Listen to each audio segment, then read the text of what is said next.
নবী আমার বলে, বান্দারে জবান দিয়ে আমার মাওলাকে রব বলিয়া স্বীকার করিয়া ফেললা। নবী আমার বলে, বান্দারে জবান দিয়ে আমার মাওলাকে রব বলিয়া মালিক বলিয়া স্বীকার করিয়া ফেললা। জবান দিয়ে আমার মাওলাকে রিজিক দাতা বলিয়া স্বীকার করে ফেলছো, জবান দিয়ে আমার মাওলাকে সৃষ্টিকর্তা বলিয়া স্বীকার করিয়া ফেলছো।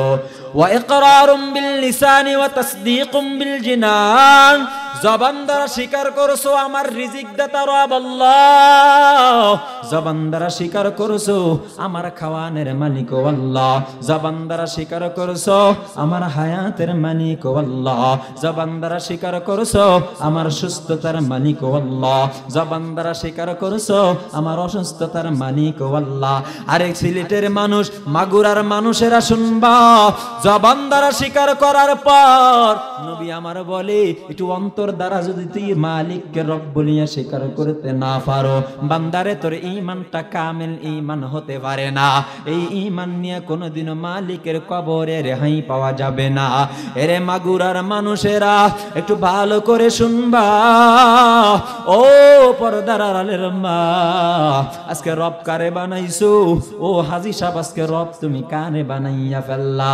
হাজী সাহেব আপনি কেমন আছেন? হুজুর অনেক আলহামদুলিল্লাহ ভালো আছি। কেমনে ভালো আছেন একটু বিস্তারিত বিবরণ দেন। বাবারে, দীর্ঘ 10-12 বছর, 20 বছর, 25 বছর কষ্টের মাধ্যমে জীবনটা পাড়ি দিলাম। একটা সময় ঘরের মধ্যে খাওয়ার মতো কোনো বস্তু ছিল না, পরিধানে পড়ার মতো কোনো কাপড় ছিল না, ঘুমানোর জন্য কোনো একটা ভালো জায়গার ব্যবস্থা ছিল না। এখন এত ভালো কেমনে হইলে, এত ভালো কেমনে হইছি জানোনি? আজকে আমার সন্তানটা বিসিএস ক্যাডার, আজকে আমার সন্তানটা এমবিবিএস ডাক্তার, আজকে আমার সন্তানটা বড় চাকরিজীবী, আজকে আমার সন্তানটা গার্মেন্টসের সুপারভাইজার, আজকে আমার সন্তানটা বড় বড় অফিসার।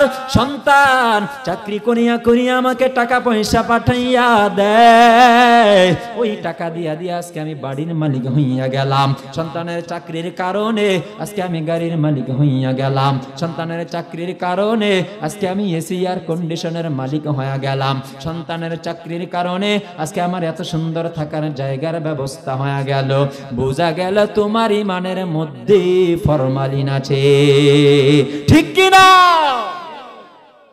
ফরমালিন যুক্ত ইমান মাওলার কাছে কবুল হবে? আরো জোরে বলে। আল্লাহর কাছে নাজাত পাইতে চাইলে, জান্নাত পাইতে চাইলে ফরমালিন যুক্ত ইমান নাকি ফরমালিন মুক্ত? কথা কয় না। ফরমালিন মুক্ত ইমান না নিয়ে যদি কবরে যাও, এ দুনিয়ার বান্দারা, ইয়া আইয়ুহাল্লাযীনা আমানুত্তাকুল্লাহা হাক্কা তুকাতিহি, হাক্কা তুকাতিহি ওয়ালা তামুতুন্না, ওয়ালা তামুতুন্না ইল্লা ওয়া আনতুম মুসলিমুন।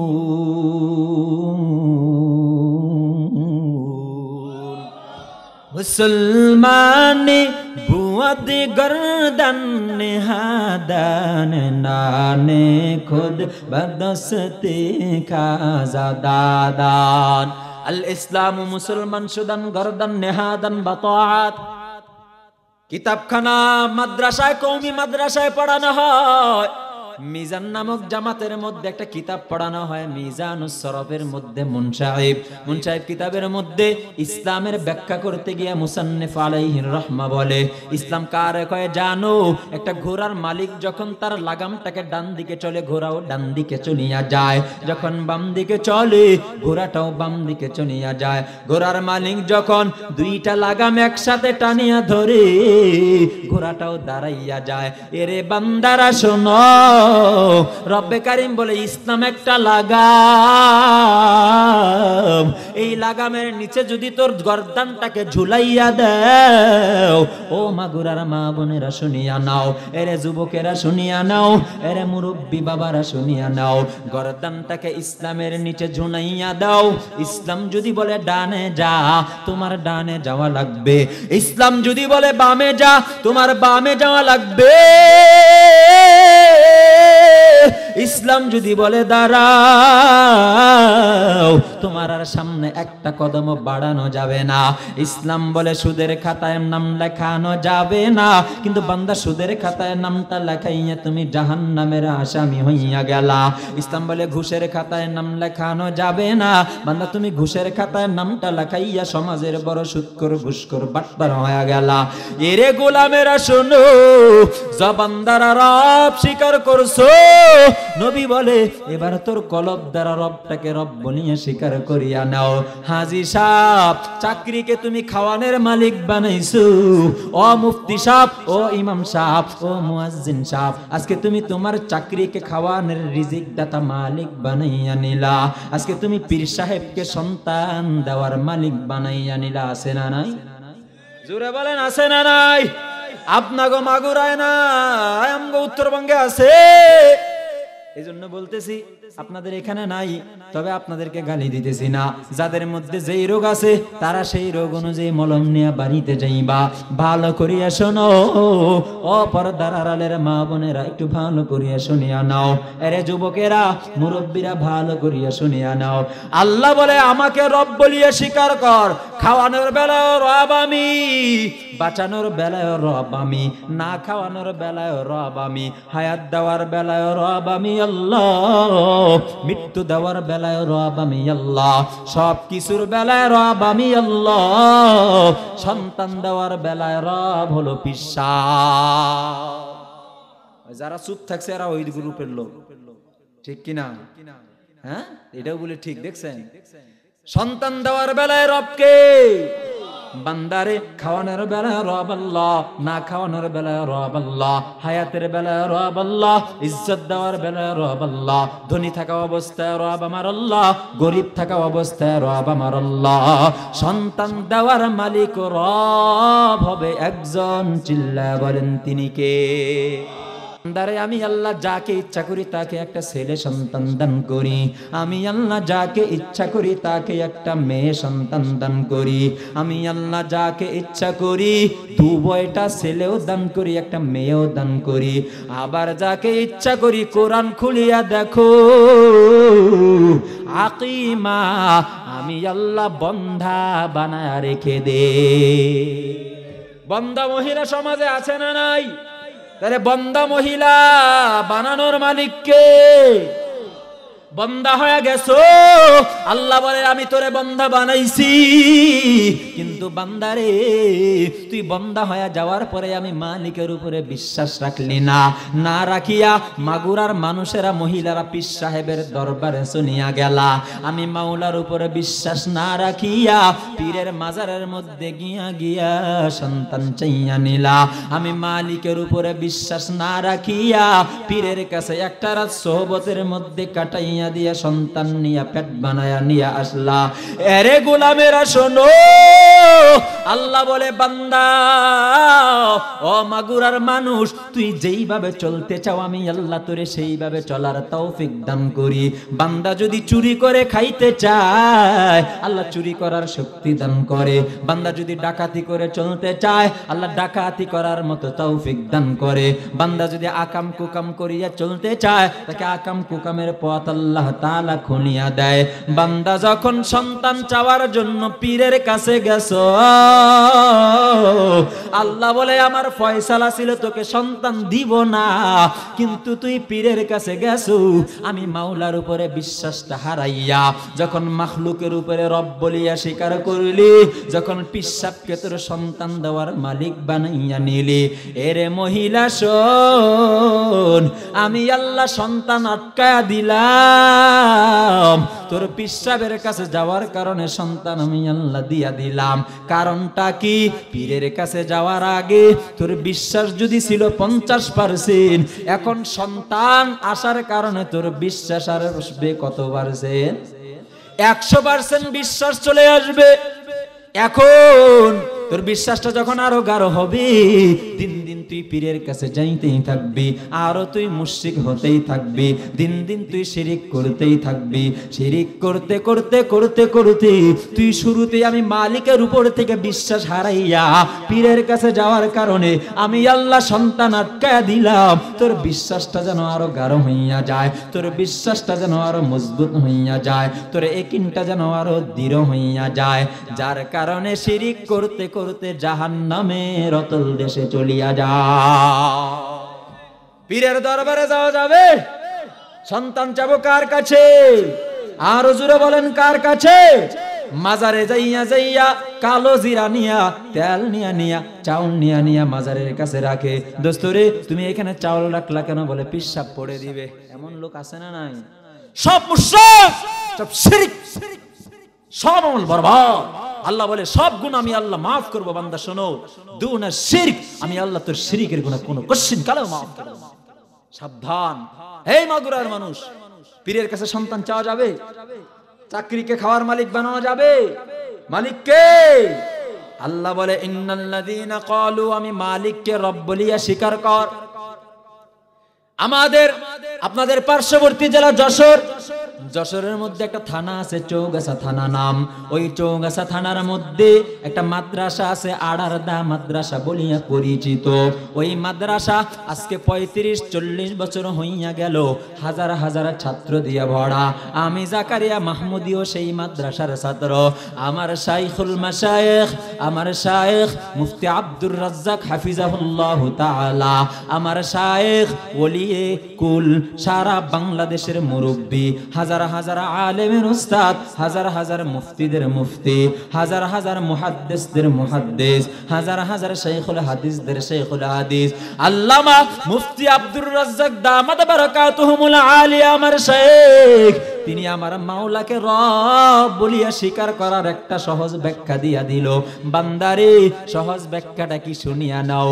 হযরত বলতেন, বান্দারে তুমি যখন এই কথাটার বিশ্বাস অন্তরের মধ্যে ভরাইতে পারবা, এই কথাটার বিশ্বাস যখন কলবের মধ্যে ঢুকাইতে পারবা, এই কথাটার বিশ্বাস যখন কলবের মধ্যে বসাইয়া নিতে পারবা, তখন মনে রাখিও তুমি কামিল মুমিন, একজন খাঁটি ইমানদার। কথাটা কি জানো? হযরত বলতেন, আমার মাওলার ব্যাপারে একটা কথা ভালোভাবে বারবার জবান দ্বারা উচ্চারণ করো। বান্দা তুমি হাঁটতেছো, তাও তুমি জবান দ্বারা উচ্চারণ করো। বান্দা তুমি বসে আছো, তাও তুমি জবান দ্বারা উচ্চারণ করো। বান্দা তুমি বিছানায় শুয়ে আছো, তাও তুমি জবান দ্বারা উচ্চারণ করো। হযরত বলতেন, বান্দা ছাত্ররা শোনো, আমার মাওলার একিন যদি অন্তরে বসাইতে চাও, এই কথাটা বারবার জবান দ্বারা উচ্চারণ করো। আল্লাহই খাওয়ায়, আল্লাহই পালে, আল্লাহ আমার সবকিছু করনেওয়ালার জাত, আল্লাহই মারে, আল্লাহই বাঁচায়, আল্লাহই সুস্থতার মালিক, আমার আল্লাহ অসুস্থতার মালিক, আল্লাহ ধনী বানানোর মালিক, আমার আল্লাহ গরিব বানানোর মালিক, আল্লাহ আমার সব, আল্লাহ আমার রব। মাল্লাহুল মাওলা ফালাহুল কুল, রব যার সব তার, আল্লাহু আকবার। আল্লাহ আমার সব, আল্লাহ আমার রব। বান্দা তুমি হাঁটতেছো, তুমি ভাবো আমাকে হাঁটাইতেছে একজন, তিনি কে? আরো জোরে বলে। আমাকে খাওয়াইতেছে একজন, তিনি আমার আল্লাহ। আমাকে এখন ঘুমানোর শক্তি দিল একজন, তিনি আমার আল্লাহ। আল্লাহুম্মা বিসমিকা মুতু আহিয়া বলিয়া বান্দা তুমি ঘুমাইয়া গেলা। আল্লাহ বলে, রুহুরে তুই চলিয়া যা, আবার যখন আমি হুকুম দিব বান্দাটাকে জাগ্রত করিয়া দিবি। ক্বালান নাবিয়্যু সাল্লাল্লাহু আলাইহি ওয়াসাল্লাম, আন-নাওমু আখুল মউত। বান্দারে যখন ঘুমাইয়া যাও তুমি দোয়া পড়ো, আল্লাহুম্মা বিসমিকা আমুতু ওয়া আহইয়া। আল্লাহ গো, তোমার নামে মরতেছি, তোমার নামে আবার তুমি তৌফিক দিলে জিন্দা হইয়া যাব। আল্লাহ বলে, বান্দা তুই অর্ধেক মারা মরলি, আন-নাওমু আখুল মউত। এরে মাগুরার যুবকেরা, রাত্রের বেলা ঘুমাইছো, আল্লাহ যদি বলে রূহ আর তুই ফিরিয়াই বান্দার বডির মধ্যে যাবি না, আর 3.5 হাত বডির মধ্যে যাবি না। আল্লাহ যদি অর্ডার বন্ধ করিয়া দেয়, হাজার হাজার নিঃশ্বাস তুই ভিতরে ঢুকাইতেছো, বের করতেছো, একবার যদি আল্লাহ বলে ঢুকছো, আর নিঃশ্বাস নিঃশ্বাস তুই বের হবি না, জায়গায় শেষ হয়ে যাবা। আল্লাহ যদি বলে বের হইছো আর তুই ঢুকবি না, জায়গায় শেষ হয়ে যাবা। এরে মাগুরার যুবকেরা, আজকেও তো নিউজ দেখলাম, তোমরা যারা সোশ্যাল মিডিয়া ব্যবহার করো তোমরা সবাই দেখছো, ফেসবুক অন করলেই দেখা যায়। একটু আগেও দেখলাম 3 জন জায়গায় অ্যাক্সিডেন্ট করে দুনিয়া ছেড়ে চির বিদায় নিয়ে অন্ধকার কবরে চলিয়া গেল। গতকালকের ঘটনা, বরিশালের মধ্যে একজন স্বামী স্ত্রী সম্ভবত মোটর সাইকেল দিয়া রাস্তা দিয়া যাইতেছে, ট্রাক যাইতেছে, ট্রাকটাকে ওভারটেক করার সময় ব্রেক দিয়া দিল আল্লাহর বান্দা। ব্রেক দেওয়ার পরে গাড়িটাকে আর কন্ট্রোল করতে পারে নাই, গাড়িটা জায়গায় কায়েদ হয়ে গেল। দুধের একটা শিশু বাচ্চা বাবার বুকের মধ্যে গাড়ির ট্যাঙ্কিতে ছিল, আর পিছনে তার মা জায়গায় পড়িয়া গেল। ট্রাকের পিছনের চাকার মধ্যে মাথাটা পিষ্ট হয়ে দুনিয়া ছেড়ে চির বিদায় নিয়ে চলে গেল। আরে পাশের মানুষেরা সবাই কেউ বাচ্চাটারে কোলে নেয়, কেউ আইসা আইসা ওই ভাইটাকে ধরতেছে, কেউ গাড়িটাকে উঠাইতেছে, আর ওই মহিলাটার শরীরের মধ্যে কেউ হাত দেয় না। বোঝা গেল দুনিয়ার জিন্দেগিতে হায়াত দেওয়ার মালিক আমার আল্লাহ। এ মাগুরার মুরব্বীরা, এ মাগুরার যুবকেরা, আর কতদিন নাফরমানি অবাধ্যতা করিয়া চলবা? হুন্ডাটা যখন হাতের মধ্যে নাও, মাথা পাগল করিয়া পিকআপ টান দিয়া রাস্তার মধ্যে চলতে থাকো রে বাবা। একটু সাবধানে গাড়িটা চালাইও, যদিও আমার মাওলার হাতে হায়াতে মৌতের চাবি, কিন্তু সাবধানতা অবলম্বন করা আমার মদিনাওয়ালা নবীর ঘোষণা। মৃত্যু কখন আসবে কেউ জানে না। আল্লাহ বলে বান্দা শোন, ইদা জা আজালুহুম লা ইস্তাখিরুনা সাআতাও লা ইস্তাখিরুনা সাআতাও ওয়া লা ইস্তাকদিমুন।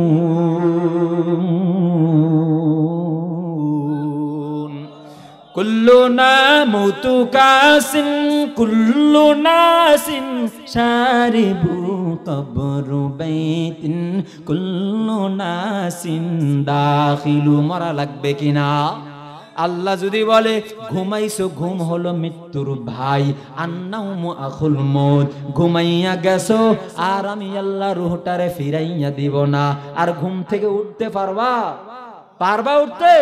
তাহলে ঘুমানোর বেলায় স্মরণ করো, আমার আল্লাহ আমারে ঘুমানোর তৌফিক দিছে, উঠার শক্তি না দিলে উঠতে পারবো না। রব ঘুমানোর বেলায় আমার আল্লাহ, উঠার বেলায় রব আমার আল্লাহ, বান্দা সব বেলায় রব আমার আল্লাহ। একটু চিন্তা করিয়া বলবা, আসমানের নিচে জমিনের উপরে আইন দেওয়ার বেলায় রব হবে জনগণ। হ্যাঁ, সব সময় রব আমার আল্লাহ, আইনের বেলায় রব জনগণ। কথা কয় না? আইন দেওয়ার বেলায় রব কে? ইনিল হুকমু ইল্লা লিল্লাহ। আল্লাহ বলে বান্দারে আসমান আমার, জমিন আমার, চাঁদ আমার, সূর্য আমার, তুইও আমার, সুতরাং এই জমিনের মধ্যে আইনও চলবে একমাত্র আমার। ঠিক কিনা? এই জমিনে যদি আমার মাওলার রবের স্বীকারোক্তি সংসদে উঠে, এই জমিনে কোনো চোর থাকতে পারবে না, এই জমিনের মধ্যে কোনো ডাকাত বুক ফুলিয়ে হাঁটতে পারবে না, এই জমিনের মধ্যে কোনো ছিনতাইকারী বুক ফুলিয়ে হাঁটতে পারবে না, এই জমিনের মধ্যে কোনো দুর্নীতিবাজ বুক ফুলিয়ে হাঁটতে পারবে না, এই জমিনের মধ্যে কোনো সুদখোর বুক ফুলিয়ে হাঁটতে পারবে না, এই জমিনের মধ্যে কোনো ঘুষখোর সুদখোর হাঁটতে পারবে না, এই জমিনের মধ্যে কোনো জেনাখোর বুক ফুলিয়ে হাঁটতে পারবে না, এই জমিনের মধ্যে কোনো যুবক ইফটিজিং করিয়া পার পাবে না। ঠিক কিনা? শর্ত হলো আল্লাহর জমিনে আইন কার? দোস্তরে, মানব রচিত আইন সংসদে বাস্তবায়ন করার জন্য চেষ্টা করলা, চেষ্টা করতে থাকো, কোনো সমস্যা নাই। আল্লাহ বলে নবী আপনি জানাইয়া দেন, খুলে দেখো কুরআনুল কারীমের মধ্যে আল্লাহ জানায়া দেয়, নবী আপনি জানায়া দেন, দুনিয়ার মানুষ যদি ক্ষমতা চায় আমি আল্লাহ তারে ক্ষমতা দান করি, দুনিয়ার মানুষ যদি চেয়ার চায় আমি আল্লাহ তারে চেয়ার দান করি, দুনিয়ার মানুষ যদি সংসদে যাইতে চায় আমি আল্লাহ তাকে সংসদে যাওয়ার তৌফিক দান করি। সে যদি ডাক্তার হইতে চায় আমি আল্লাহ ডাক্তার হওয়ার তৌফিক দিয়া দেই। সে যদি ইঞ্জিনিয়ার, এমপি, মন্ত্রী, মেম্বার, চেয়ারম্যান হইতে চায় আমি আল্লাহ সবকিছু হওয়ার তৌফিক দান করি। কিন্তু ক্ষমতার চেয়ার পাইয়া পবিত্র চেয়ারে অপবিত্র লোক বসিয়া যদি অপবিত্র বানাও আমি আল্লাহ তোর ক্ষমতা ছিনিয়ে নিতেও দেরি করি না। কুলিল্লাহুম্মা মালিকাল মুলকি তুতিল মুলকা মান তাশা ওয়া তানজিউল মুলকা মিম্মান তাশা ওয়া তুইজ্জু মান তাশা ওয়া তুযিল্লু মান তাশা বিয়াদিকাল খায়র ইন্নাকা আলা কুল্লি শাইইন কাদির।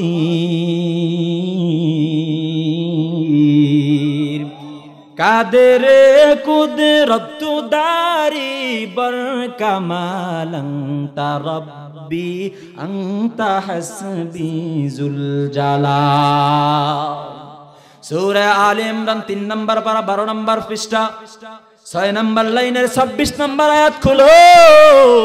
রব্বে কারীম বলে, হে নবী আপনি দুনিয়ার মানুষদেরকে জানাইয়া দেন, কুলিল্লাহুম্মা মালিকাল মুলক, আল্লাহ গো এই আসমান জমিনের মালিক তো আল্লাহ।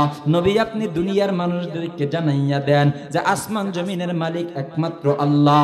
আল্লাহ যারে ইচ্ছা করে তাকে ক্ষমতার চেয়ার দান করে, আল্লাহ যারে ইচ্ছা করে তাকে চেয়ারম্যানের চেয়ার দান করে, আল্লাহ যারে ইচ্ছা করে তাকে মেম্বারের চেয়ার দান করে। কিন্তু সাবধান,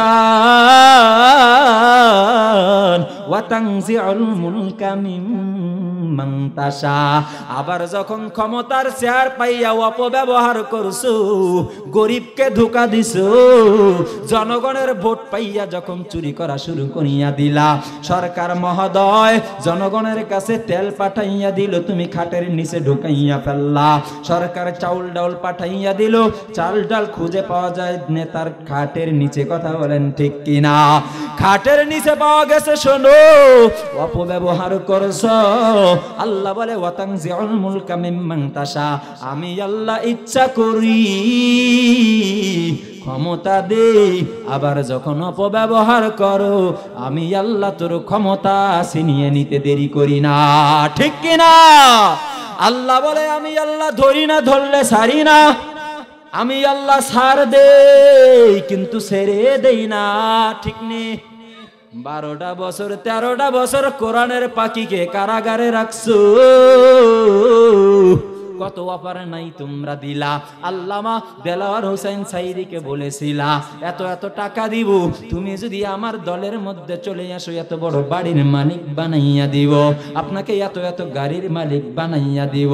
শাইখুল হাদিস ইবনে শাইখুল হাদিস আল্লামা মামুনুল হক হাফিজাহুল্লাহকে কত অফার না দিল, মিথ্যা তহমত দিয়া দিয়া ও অবশেষে কারাগারে বন্দী করলো। কোরআনের পাখি দেলাওয়ার হোসেন সাইদি বিশ্বনন্দিত মুফাসসির কোরআন রহিমাহুল্লাহু তাআলাকে অবশেষে 13টা বছর পরে পরিবারের কাছে শাহাদাতের মর্যাদায় উত্তীর্ণ করিয়া লাশ বানায়া ফিরাইছে। ঠিক কিনা? এরপরও মাথায় রাখিও লা আখাফু আহাদান ইল্লাল্লাহ, এই জমিনের মধ্যে মুসলমান কোনদিনও বাতিলের সামনে মাথা নত করে না। ঠিক কিনা? মুসলমান কোনদিনও বাতিলের সাথে আপোষ করতে পারে না। ইমাম আহমদ ইবনে হাম্বল জেলখানায় মারা গেল, আপনার আমার দয়ার নবী মায়ার নবীকে শিয়াবে আবি তালেবের মধ্যে 3টা বছর কারাগারে বন্দী করে রাখলো। আমার নবীর মা বাবা কেউ নাই, একমাত্র আমার নবীর চাচা আপন ছিল আবু তালেব, তাকেও বেঈমানেরা ফিরাইয়া নেওয়ার কতই না চেষ্টা করলো, কিন্তু আবু তালেব বলে না না, আমার ভাতিজাকে ছাড়িয়ে আমি যাইতে পারি না। আমার নবীও কারাগারে বন্দী হইয়া গেল। মুসলমানেরা সবক নেও, আরে মাগুরার মানুষেরা ভালো করিয়া শিক্ষা নিয়া নাও, এই জমিনের মধ্যে কোন নবীরা বাতিলের সামনে মাথা নত করে নাই, কোন সাহাবায়ে কেরাম বাতিলের সামনে মাথা নত করে নাই, কোন তাবেঈন বাতিলের সামনে মাথা নত করে নাই, কোন তাবেঈন বাতিলের সামনে মাথা নত করে নাই। আইম্মা মুজতাহিদিন, আইম্মা আরবা খোলাফায়ে রাশিদিন কেউ বাতিলের সামনে মাথা নত করে নাই। হুসাইন আহমদ মাদানি বাতিলের সামনে মাথা নত করে নাই। মাহমুদুল হাসান দেওবন্দি সেও বাতিলের সামনে মাথা নত করে নাই। অবশেষে বাংলার জমিনে আহমদ শফি বলো, শাইখুল হাদিস ইবনে শাইখুল হাদিস বলো, কোরআনের পাখি দেলাওয়ার হোসেন সাইদি বলো, মুফতি আমির হামজা বলো, আর রফিকুল ইসলাম মাদানি বলো, হারুন এজহার দামাত বারাকাতুহুমুল আলিয়া বলো, কোন আলেম বাতিলের সামনে মাথা নত করে নাই। সন্তানকে ইতিম বানানোর সবক নাও, বিবিকে বিধবা বানাইবা, জেলখানার ভয় আসবে, ফাঁসির কাষ্টে ঝুলবা, তবুও বাতিলের সামনে মাথা নত করিয়া রব থেকে দূরে সরে যাওয়া যাবে না। ঠিক কিনা বলো? রবকে লা আখাফু আহাদান ইল্লাল্লাহ। মুসলমান একমাত্র ভয় করবে কাকে? আর যদি বলেন আল্লাহকে ছাড়া কাউকে ভয় করতে পারে? ইন্নাল্লাযীনা ক্বালু রাব্বুনাল্লাহ, তাহলে রবকে। আর যদি বলেন কে? আল্লাহ। একমাত্র আমার মাওলাকে রব বলিয়া স্বীকার করিয়া নেওয়া লাগবে। রব বলিয়া স্বীকার করছো, জবান দ্বারা স্বীকার করছো। 2 নাম্বার অপশন, অন্তর দ্বারাও রবকে রব বলিয়া স্বীকার করা লাগবে। অন্তরের মধ্যে বিশ্বাসটাকে বসাইতে হবে। এরে যুবকেরা, আমার মাওলাকে তো রব বলিয়া স্বীকার করলা, কিন্তু অন্তর দিয়ে আমার মাওলাকে রব বলিয়া স্বীকার করতে পারলা না। দোস্তরে একটু ভালো করিয়া শুনিয়া নাও, সংক্ষেপে শেষ করিয়া দিব। জবান দ্বারা স্বীকার করার পরে অন্তর দ্বারাও বিশ্বাস করেছ। এবার 3.5 হাত বডিটার মধ্যে আমার রবের স্বীকারোক্তি প্রকাশ করা লাগবে। দোস্তরে, মুয়াজ্জিন যখন বলবে হাইয়া আলাস সালাহ, আসো নামাজের দিকে, হাইয়া আলাল ফালাহ, আও কামিয়াবি কি তরফ, এসো কামিয়াবির দিকে, আসসালাতু খায়রুম মিনান নাওম। মুয়াজ্জিন যখন বলে ঘুমের চেয়ে নামাজ ভালো, আরামের ঘুমকে হারাম বানাইয়া তুমি মসজিদের দিকে চলিয়া যাও। মুয়াজ্জিন যখন বলে আল্লাহু আকবার মিন কুল্লি শাই, ইলমুস সিগা খুলিয়া দেখো, ব্যাখ্যা লিখেছেন মুফাসসিরিনে কেরাম, আল্লাহু আকবার মিন কুল্লি শাই। মুয়াজ্জিন বলে আল্লাহু আকবার, এরে ড্রাইভার, আমার আল্লাহ বড় তোর ড্রাইভারি থেকে। এরে শ্রমিক, আমার আল্লাহ বড় তোর শ্রমিকগিরি থেকে। এরে কৃষক, আমার আল্লাহ বড় তোর কৃষি কাজ থেকে। সব সারিয়া মাওলা তোরে ডাকে সারা দেও। সারা যদি দিতে পারো, রব্বে কারিম বলে ফালা খাউফুন আলাইহিম ওয়ালা হুম ইয়াহজানুন। ফালা খাউফুন, কিয়ামতের ময়দানে তাদের কোনো ভয় থাকবে না। 2টা গুণ। 1 নাম্বার, রব বলিয়া স্বীকার করছ, স্বীকার করার পরে বাধা আসবে, স্বীকার করার পরে জেলের ভয় আসবে, স্বীকার করার পরে ফাঁসির কাষ্টে ঝুলার ভয় আসবে। সুম্মাস্তাকামু, এরপরে তুমি যদি অটল থাকতে পারো, রবের স্বীকারোক্তির উপরে যদি অবিচল থাকতে পারো, রবের স্বীকারোক্তির উপরে যদি ইস্তেকামত থাকতে পারো, এরে মাগুরার মা বোনেরা শুনিয়া নাও, দুনিয়া ছেড়ে যখন চিরবিদায় নিয়ে অন্ধকার কবরে চলিয়া যাইবা, আর তোমার সন্তানের জন্য কোনো টেনশন করা লাগবে না। এ 2টি কাজ করো, ফালা খাউফুন, আখিরাতে তো কোনো ভয় থাকবে না, ওয়ালা হুম ইয়াহজানুন, দুনিয়ার জিন্দেগির জন্য কোনো পেরেশানিও থাকবে না। সন্তান কে দেখবে, কে খাওয়াবে, এটার পেরেশানিও তোর করা লাগবে না। তোর বাড়ি ঘরে কে দেখবে, এটার পেরেশানিও তোর করা লাগবে না। এই সব কিছুর জিম্মাদারি নিয়ে নিব আমি একজন। চিল্লায়া বলেন তিনি কে? শর্ত কি? 2টা। একটা হলো রবের স্বীকারোক্তি, আর একটা হলো ইস্তেকামত। অটল থাকতে হবে, নাকি সরা যাবে? পেটের মধ্যে ক্ষুধা লাগলো, আরে মাগুরার মানুষেরা, আল্লাহকে রিজিক দাতা রাজ্জাক না বানাইয়া 2টি সন্তানের বেশি নয় 1টি হলে ভালো হয়। আছে না নাই? হ্যাঁ, আপনাকে মাগুরায় নাই।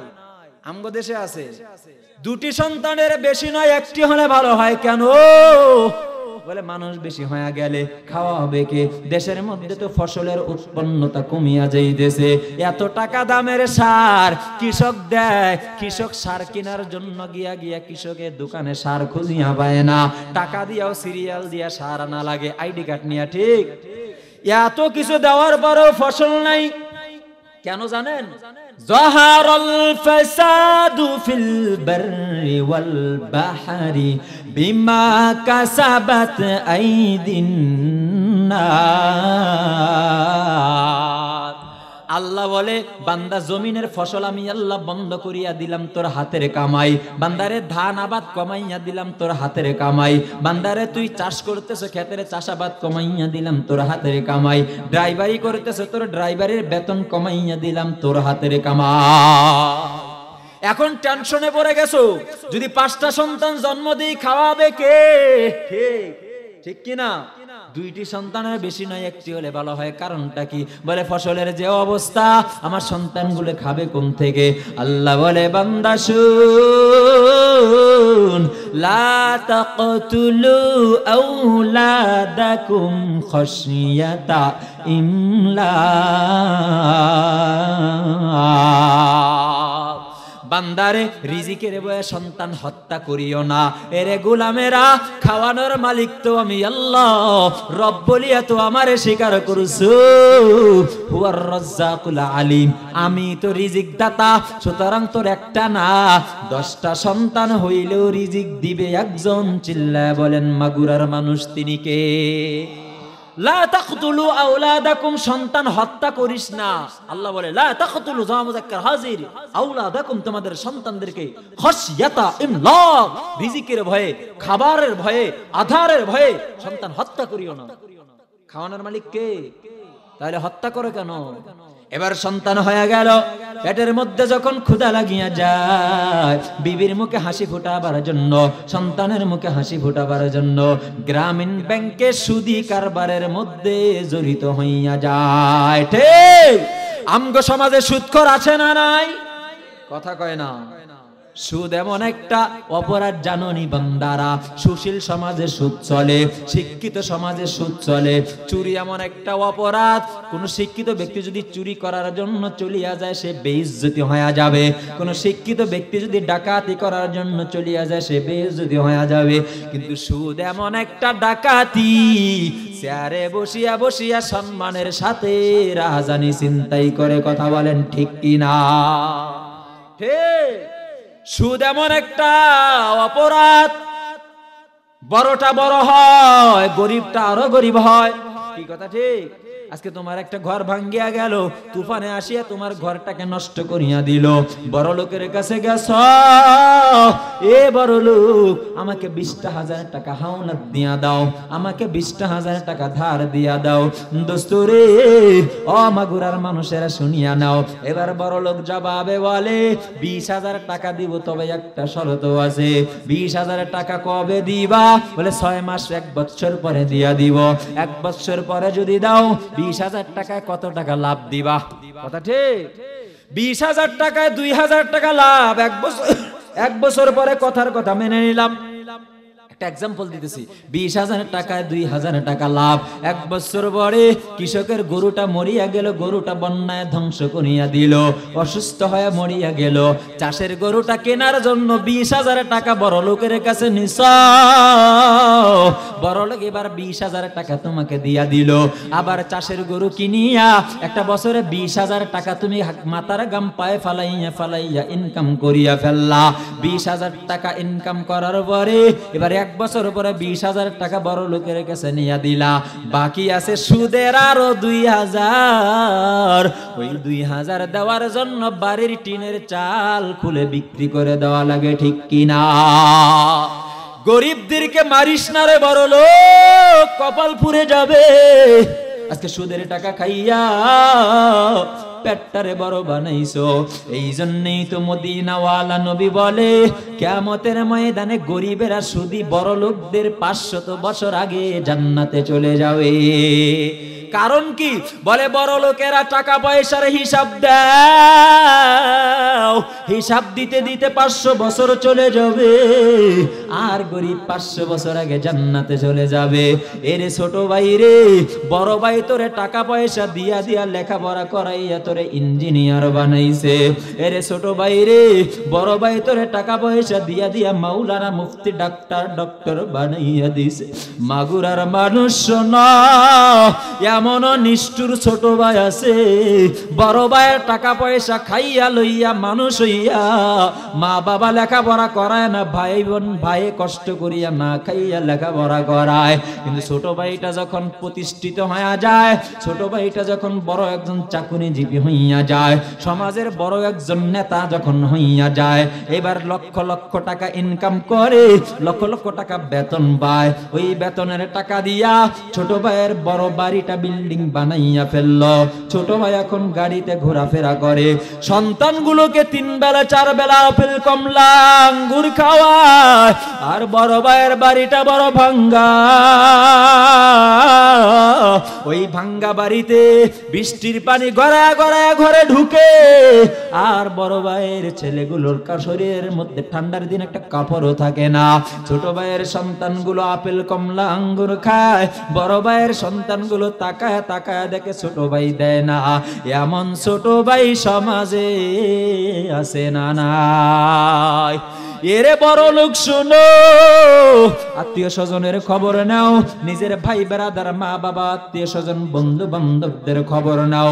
বড় লোক হইছে সুদের উপরে টাকা লাগাইবা। মদিনাওয়ালা নবী বলে, হাদিসের কিতাব খুলিয়া দেখো, আন্না রাসূলুল্লাহ সাল্লাল্লাহু আলাইহি ওয়াসাল্লাম লানা আকিলার রিবা ওয়া মুকিলা ওয়া শাহিদা ওয়া কাতিবা। একটা সুদের মধ্যে 4 জন ব্যক্তি জড়িত হইয়া যায়। 1 নাম্বার হলো যে সুদ খায়, 2 নাম্বার হলো যে সুদ দেয়, 3 নাম্বার হলো ওয়াকাতিবা সুদের লেখক, 4 নাম্বার হলো যে সুদের কারবারির সাক্ষী হইয়া যায়। বাজান একটু বাজারে আসো, বলে কেন কেন? আসেন একটু চা খাইতে যাই। চায়ের দোকানে বসাইয়া একটা ডিম 2টা পরোটা খাওয়াইয়া বলে, কেন ডাকছো?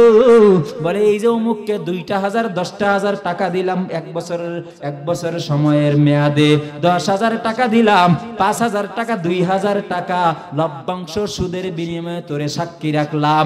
দোস্ত সুদের টাকা ধরলা না, লাভের টাকা ধরলা না, খাইলা না, শুধু শুনিয়া সাক্ষী থাকার কারণে, একটা পরোটা আর একটা ডিম খাওয়ার কারণে তুমিও মায়ের সাথে জিনার গুনাহে লিপ্ত। সুদের 90টা 90-70টা থেকে একটা গুনাহ হলো, সর্বনিম্ন গুনাহ হলো আপন মায়ের সাথে জিনা করার মতো গুনাহ। আরেক হাদিসে আছে 36 বার জিনা করার মতো গুনাহ।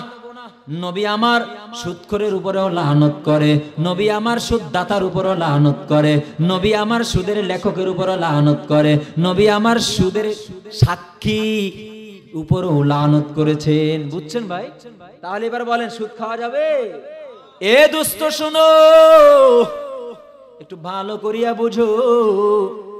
গরিব বড় লোক হয়ে গেছে, গরিবদের সহযোগিতা করো। নবী আমার নবীর ছিল না, কিন্তু নিজে পেটের মধ্যে 7টা পাথর বেঁধেছে, তবু গরিবদেরকে সহযোগিতা করেছে। ঠিক? কিন্তু তুমি তো সেই নবীর উম্মত, কেন তুমি সুদের উপরে টাকা লাগাও? তুই মরে যাবি। মদিনাওয়ালা নবী বলে, কিয়ামত পর্যন্ত তোর পেটের মধ্যে সাপে দংশন করতে থাকবে। সুদের টাকা খাইয়া রক্ত মাংস তৈরি হইল, সুদের টাকা খাইয়া গোস্ত তৈরি হয়ে গেল। মদিনার নবী বলে, লা তাদখুলু গুদিয়া বিল হারাম, লা তাদখুলুল জান্নাতা জাসাদুন গুদিয়া বিল হারাম। নবী আমার বলে, যেই শরীরটা সুদের টাকা খাইয়া খাইয়া তৈরি হইয়া যাবে, যেই শরীরটা সুদের টাকার বিনিময়ে মাংস তৈরি হয়ে যাবে, যেই শরীরের মধ্যে সুদের টাকা ঢুকিয়া যাবে, যেই শরীরের মধ্যে রক্তের মধ্যে সুদের খাবার মিশিয়া যাবে, মনে রাখিও ওই শরীর কোশ্চিন কালেও জান্নাতে যাবে না। ঠিক কিনা? এরে গোলামেরা, মদিনাওয়ালা নবী আরো কি বলে জানো? কিয়ামতের ময়দান যখন হয়ে যাবে, সুদখোর পাগল অবস্থায়, আমার আল্লাহ বলে পাগল অবস্থায় সুদখোর উঠিয়া যাবে। দোস্তরে আজকে সুদের টাকা খাইয়া শরীরটাকে নাপাক বানাইয়া ফেললা, আজকে সুদের টাকা খাইয়া শরীরটাকে নষ্ট করিয়া ফেললা, আজকে সুদের টাকা খাইয়া কলবটারে নষ্ট বানাইয়া ফেললা। যার কারণে সুদ করে মসজিদের সভাপতি বানাইছে, কেশিয়ার সেক্রেটারি বানাইছে, কিন্তু একদিনও নামাজের কাতারে খুঁজে পাওয়া যায় না। ঠিক কিনা বলো? এ মুসলমান, বাংলাদেশ এখনো স্বাধীন হয় নাই। স্বাধীন তো ওই দিনেই হবে যেদিন এই এলাকার, এই সমাজের, এই দেশের মসজিদের মধ্যে কোনো সুদখোর থাকতে পারবে না, এই সমাজের মসজিদের মধ্যে কোনো ঘুষখোর থাকতে পারবে না, এই সমাজের মসজিদের মধ্যে কোনো দুর্নীতিবাজ থাকতে পারবে না, এই সমাজের কোনো সেক্টরে কোনো সুদের টাকাওয়ালা ভুড়িওয়ালা থাকতে পারবে না। কথা ঠিক? সেদিন স্বাধীন, সুদ মুক্ত সমাজ আল্লাহ আমাদের সবাইকে গড়ার মতো তৌফিক দান করেন। জোরে বলেন আমিন। এবার বলেন রবকে আল্লাহ। আর মাত্র 10টা মিনিট সময় দেওয়া যাবে? যাবে ইনশাআল্লাহ? নারায়ে তাকবীর। আর জোরে বলেন নারায়ে তাকবীর। আল্লাহ আমাদের সবাইকে কবুল করে নেন। তাহলে রব বলিয়া স্বীকার করার পরে সুম্মাস্তাকামু, অটল থাকতে হবে। দুটি গুণ হলে, এই দুটি গুণ অর্জন করলে লাভ কয়টা? 2টা। ফালা খাউফুন, আখিরাতেও কোনো ভয় নাই, ওয়ালা হুম ইয়াহজানুন, তুমি চলে যাওয়ার পরে দুনিয়ার জিন্দেগিতেও কোনো পেরেশানিও, জোরে কয় না, পেরেশানিও থাকবে না। কে বলেছেন এটা? আমার বানানো কথা? কোথায় আছে? কোরআনে আল্লাহ বলেছেন। মিথ্যা বললে আল্লাহ গজব দিয়ে ধ্বংস করে দিবেন। কোরআনের আলোকে কথা বলতেছি। এবার আসেন, আল্লাহ যে বলছে অটল থাকো, অটল থাকার সবকটা সাহাবায়ে কেরামদের থেকে নেওয়া লাগবে। এটা বলে আমি শেষ করে দেব। অটল থাকার সবক কাদের কাছ থেকে নিতে হবে? সাহাবায়ে কেরাম বলেন কাদের কাছ থেকে? আমি সংক্ষেপে বলতেছি, এটা লম্বা আলোচনা। সাহাবায়ে কেরামদের কাছ থেকে অটলের সবক নিতে হবে। নবীজির একজন সাহাবী ছিল, তার নাম ছিল আব্দুল উজ্জা। কি নাম বলেন? আব্দুল উজ্জা। মুসলমান হওয়ার আগে নাম ছিল আব্দুল উজ্জা। বয়স ছিল মাত্র 12 থেকে 13 বছর, এখনো নাবালক। এই সাহাবী ইন্তেকাল করেছে ছোট্ট বয়সে। তার মা দুনিয়া ছেড়ে চির বিদায় নিয়ে চলে গেছে। সমাজে দেখবেন যাদের মা মারা যায়, মা যখন মারা যায় বাবার আরেকটা বিবাহ করতে দেরি করে না। কথা ঠিক? হ্যাঁ? আর যদি বাবা মারা যায় তাহলে মারা সন্তানের ভবিষ্যতের জন্য আরেকটা পুরুষ গ্রহণ করে না। তাহলে আপন কে বেশি দুনিয়ায় বলেন তো? আল্লাহর পরে মা আপন, আল্লাহর পরে বাবা আপন। হুমা জান্নাতুকা ওয়া হুমা নারুক, তোমার মা বাবাই তোমার জান্নাত, মা বাবাই জাহান্নাম। আরে মা বাবা থাকলে মা বাবার মাধ্যমে জান্নাত উপার্জন করা যায়, জাহান্নামও কামাই করা যায়। আর যুবকেরা প্রেমিকার পিছনে ছুট্টা মা বাবার গলায় ছুরি চালাও। আফসোস, হতভাগা তুমি, তুমি হতভাগা কুলাঙ্গার সন্তান। ঠিক কিনা বলেন? লাগতেছে গায়ে? ঘা যেখানে মলম কোনখানে? কথা কয় না। ঘা যেখানে মলম কোনখানে? অপারেশন করার পরে ডাক্তার সাহেব মলম লাগায় না, ধরে জলে, ঘা ভালো হবে? হবে না। এজন্য মলম লাগানো লাগবে। কুলাঙ্গার সন্তান। কেমন সন্তান তুমি জন্ম দিছো, তোমারে জবাই করে? কেমন সন্তান? ছোট থেকে তুমি তোমার সন্তানটাকে কন্ট্রোল করতে পারো নাই। তুমি তো একটা ব্যর্থ বাবা, তুমি সার্থক বাবা হতে পারো নাই। যাদের সন্তানগুলো মাদ্রাসায় পড়ে, ছোট্ট ছোট্ট ক্লাস 3-তে পড়ে জানাজা পড়ানোর যোগ্যতা, এই যে এখানে নুরানি আছে না পাশে, হুজুর কালেকশন করলো, নুরানি মাদ্রাসায় পড়ে ক্লাস 3-তে পড়ে বাচ্চাগুলো জানাজার যোগ্য হয়ে যায়। আপনার মারা গেলে আপনার কাফন দাফন করাবে, আপনার কবরে শোয়াবে, আপনার সন্তান ক্লাস 3-তে পড়ে পুরা কোরআন না দেখে লিখে দিতে পারবে। এর থেকে সার্থক বাবা আর কে হতে পারে? কিন্তু আজকে আমরা এমন সন্তান জন্ম দেই যে সন্তানগুলো আমি মারা যাওয়ার পরে আমাকে কবর দিতে দেরি হয়, সে গাঞ্জার পুটলা, মদ গাঞ্জা, লুড্ডু তাসের আড্ডা দিতে দেরি করে না। ঠিক নেই? আল্লাহ আমাদের এ ধরনের কুলাঙ্গার সন্তানদের থেকে প্রতিটা বাবাদেরকে হেফাজত করেন, বলেন আমিন। আল্লাহ প্রতিটা যুবকদেরকে তুমি নেককার যুবক বানায় দাও, প্রতিটা যুবকদেরকে তুমি খালিদ বিন ওয়ালিদের মতো বানায় দাও, প্রতিটা যুবককে তুমি মুয়াবিয়া রাদিয়াল্লাহু তাআলা আনহুর মতো বানায় দাও, প্রতিটা যুবককে তুমি তালহা ইবনে বারার মতো বানায় দাও, বলেন আমিন। আর জোরে বলেন আমিন। সাহাবী আব্দুল উজ্জার মা অল্প বয়সে মারা গেছে, এখন মা নাই, আছে কে? বাবা। এখান থেকে একটা সবক নেন, এই সবকটা বলে শেষ করে দিব আমি। আব্দুল উজ্জার মা দুনিয়া ছেড়ে বিদায় নিয়ে চলে গেল। এবার তার বাবা আছে, তার বাবা আরেকটা বিবাহ করিয়া সৎ মা বানাইয়া ফেললো, আরেকটা মহিলা গ্রহণ করলো। এবার আব্দুল উজ্জার মা তার বাবাকে বারবার ডেকে ডেকে বলে, এরে আব্দুল উজ্জার বাবা, তোমার সন্তানটাকে কিভাবে তুমি লালন পালন করবা? সৎ মা কি মায়ের মতো হয়? এরে দুনিয়ার মানুষ, চিরা বলো, দধি বলো, মুড়ি বলো, আর যাই বলো, কোনোদিনও ভাতের মতো হয় না। আর দাদি বলো, নানি বলো, চাচি বলো, ফুফু বলো, খালা বলো, মায়ের মতো হয় না। কথা ঠিক। সৎ মা তো সৎ মা, আপন মা তো আপন মা। সৎ মা কোনোদিনও আপন মায়ের মতো আদর দিতে পারে না। এই ময়দানে অনেকেই আছে যাদের মা নাই, তারা একমাত্র বুঝে মা হারানো কত ব্যথা। বাড়িতে যায়া দেখবে বিবি আছে, বাড়িতে যায়া দেখবে সন্তানটা আছে, কিন্তু মায়ের বিছানাটা বড় খালি। মায়ের শূন্য স্থান জিন্দেগিতে পূরণ হয় না। আব্দুল উজ্জার মা চলে গেল, এবার তার সৎ মা ডেকে বলে, আব্দুল উজ্জার বাবা, আব্দুল উজ্জাকে আমরা রাখতে পারবো না, একটা ব্যবস্থা করিয়া দাও। কিন্তু দোস্তরে, আরে মাগুরার মানুষেরা ভালো করিয়া শুনিয়া নাও, দিলের কানটা লাগাইয়া শোনো। ও পর্দার আড়ালের মা বোনেরা ভালো করে শুনিয়া নাও। জীবনের শেষ মাহফিল হইয়া যাইতে পারে, কে জানে আজকের এই মাহফিল থেকে বাড়িতে যাইতে পারবা এর কোনো গ্যারান্টি নাই। তুমি এখান থেকে উঠবা এর কোনো গ্যারান্টি নাই। নিঃশ্বাসের কোনো বিশ্বাস নাই, হায়াতের কোনো ভরসাও নাই। এরে দুস্থ, চোখের পানি ফালানোর নিয়তে একটু বয়ানটা শোনো।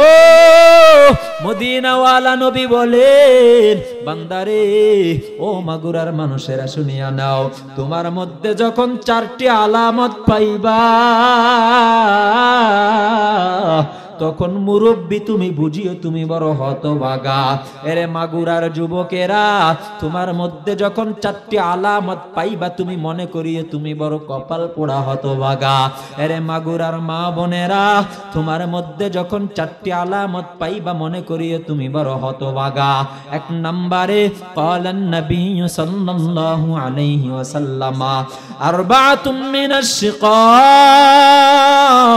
জুমুদুল আইনি ওয়া কাসাওয়াতুল কলবি ওয়া তুলুল আমালি ওয়াল হিরসু আলা দুনিয়া।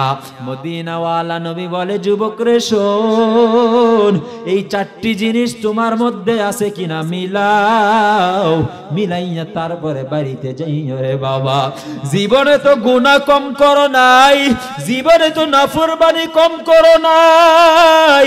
এখান থেকে বাড়িতে যাইয়া হেডফোনটা কানের মধ্যে ঢুকাইয়া কত আকাম কুকাম দেখবা, কত আকাম কুকাম শুনবা, কত আকাম কুকাম এই পবিত্র চক্ষুটা দিয়া দেখিয়া দেখিয়া অপবিত্র বানাইয়া ফেলবা। আল্লাহ বলে, যুবক রে, আমি আল্লাহ তো চক্ষু 2টা দিয়েছিলাম বাইতুল্লাহর দিকে তাকানোর জন্য। আমি আল্লাহ তো চক্ষু 2টা দিয়েছিলাম তোর মায়ের দিকে তাকাবি, মায়ের দিকে তাকাইয়া কবুল হজের সওয়াব অর্জন করার জন্য। কিন্তু যুবক, মায়ের দিকে তো তাকাও নাই, এ মুরব্বী বাইতুল্লাহর দিকে তাকাও নাই, কোরআনের দিকে তাকাও নাই, ওলামায়ে কেরামের দিকে তাকাও নাই, বরং রাস্তা দিয়ে হাঁটার সময় একটা বেগানা বেহা নারীর দিকে তাকাইয়া দেখছো। মুরব্বী 1 পাও কবরে চলে গেছে, তোমাদের পায়ে ধরিয়া বলি, বাবা বনে কিছু নিও না। সাদা দাড়িগুলো এমন একটা সময় ছিল কালো ছিল, এখন সাদা হয়ে গেছে। আগে হাঁটতে পারতা, এখন ভালোভাবে হাঁটতে পারো না। আগে ভালো করে রুকু করতে পারতা, এখন ভালো করে রুকুটাও করতে পারো না। আগে সেজদা করতে পারছো, এখন ভালোভাবে সেজদাও করতে পারো না। দোস্ত, এমন একটা সময় আসবে ঘরে পড়িয়া যাইবা, ইবাদত করার আগ্রহ থাকবে, ইচ্ছা থাকলেও আর করতে পারবা না।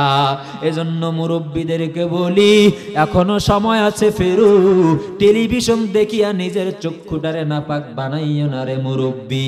পাকা দাড়িটা নিয়া, মাথার মধ্যে টুপিটা নিয়া, টিভির সামনে বসিয়া বিড়িটা ধরাইয়া ধরাইয়া টানা শুরু করে এমন মুরব্বী আছে না নাই?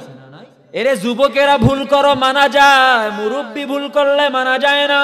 কারণ মুরব্বী একটা দাড়ি পেকে গেল, কবরের মেসেজ, একটা চুল পেকে গেল, আল্লাহ তোরে কবরের মেসেজ দিয়া দিল। মুরব্বী বাবা পায়ে ধরে বলি, আর টিভি দেখিও না, টিভি দেখা ছাড়িয়া দাও, কোরআনটা শিকার অর্জন করো। টিভি দেখা ছাড়িয়া দাও, সন্তানটাকে মানুষ বানানোর চেষ্টা করো। গাড়িতে বসে আসো, আমার মাওলার নামের জিকির করো। বাড়িতে কাজ করতেছো, জবান দিয়ে আমার মাওলার নামের জিকির করো। এরে মুরব্বী যুবক, চারটি আলামত যখন পাইবা, আল্লাহ এখানে নিয়ে আসছে, সবকটা নিয়ে বাড়ির মধ্যে যাওয়ার চেষ্টা করো। এক নাম্বার, মদিনাওয়ালা নবী বলে, এ দুনিয়ার মানুষেরা শোনো, জুমুদুল আইন, বান্দারে উলামায়ে কেরাম হাতে পায়ে ধরিয়া জাহান্নামের বয়ান করার পরও তোমার চোখের মধ্যে পানি আসে না। এত ওয়াজ, এত তাবলীগ ওয়ালারা বারবার দাঁড়ে দাঁড়ে বারে বারে গিয়া দুস্থ বুজুর্গ বলিয়া বলিয়া বুঝায়, তারপরও বান্দা তোমার চোখের মধ্যে একটাবারও গুনাহের জন্য অনুতপ্ত লাগে না। দোস্তরে, মদিনাওয়ালা নবী বলে, জুমুদুল আইন, তোর চোখের পানি শুকায় গেছে, মনে করিস তুই বড় হতভাগা, মনে রাখিস তুই বড় কপাল পোড়া। এবারে এলাকার যুবকেরা, ও মাগুরার যুবকেরা, নিজের সাথে এবার হাদিসটা মিলাইয়া দেখো।